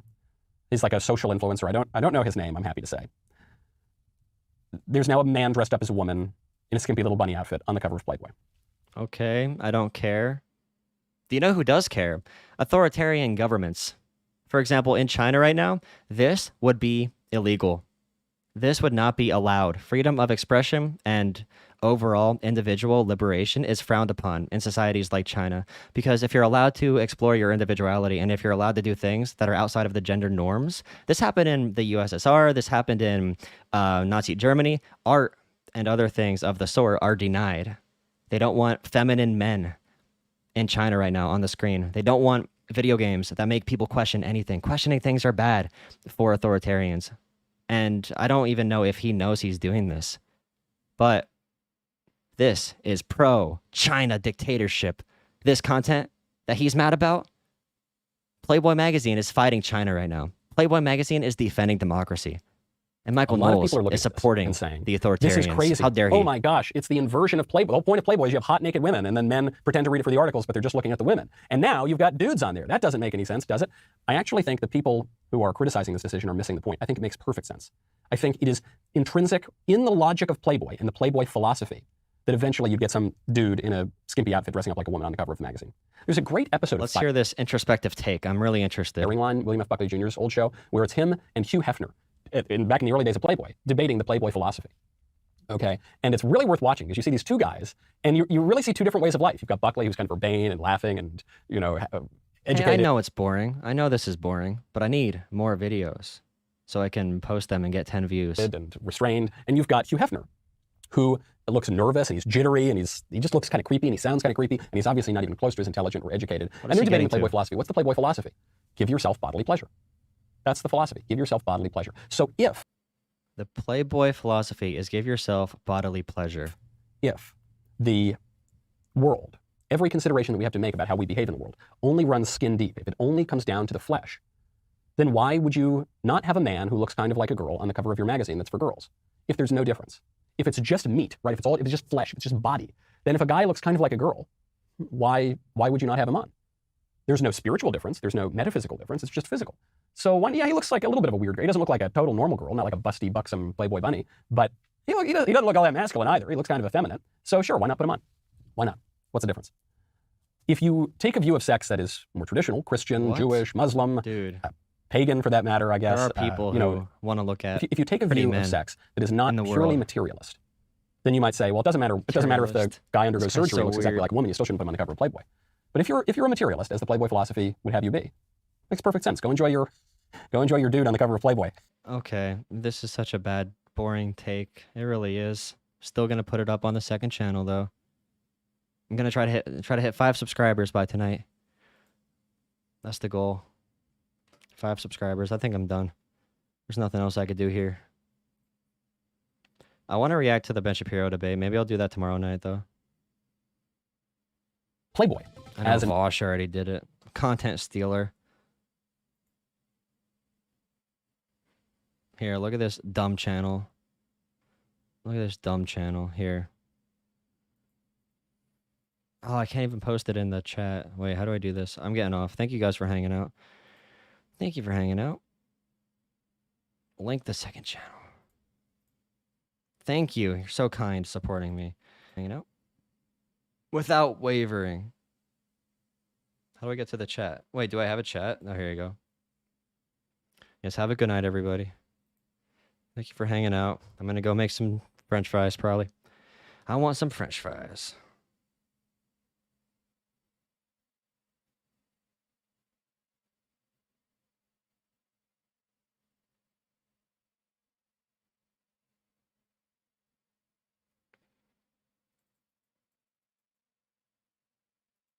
Alexers are renowned I for gotta making do some big moves, editing whether it's tonight. That's what I'm gonna self-improvement do. or career advancement.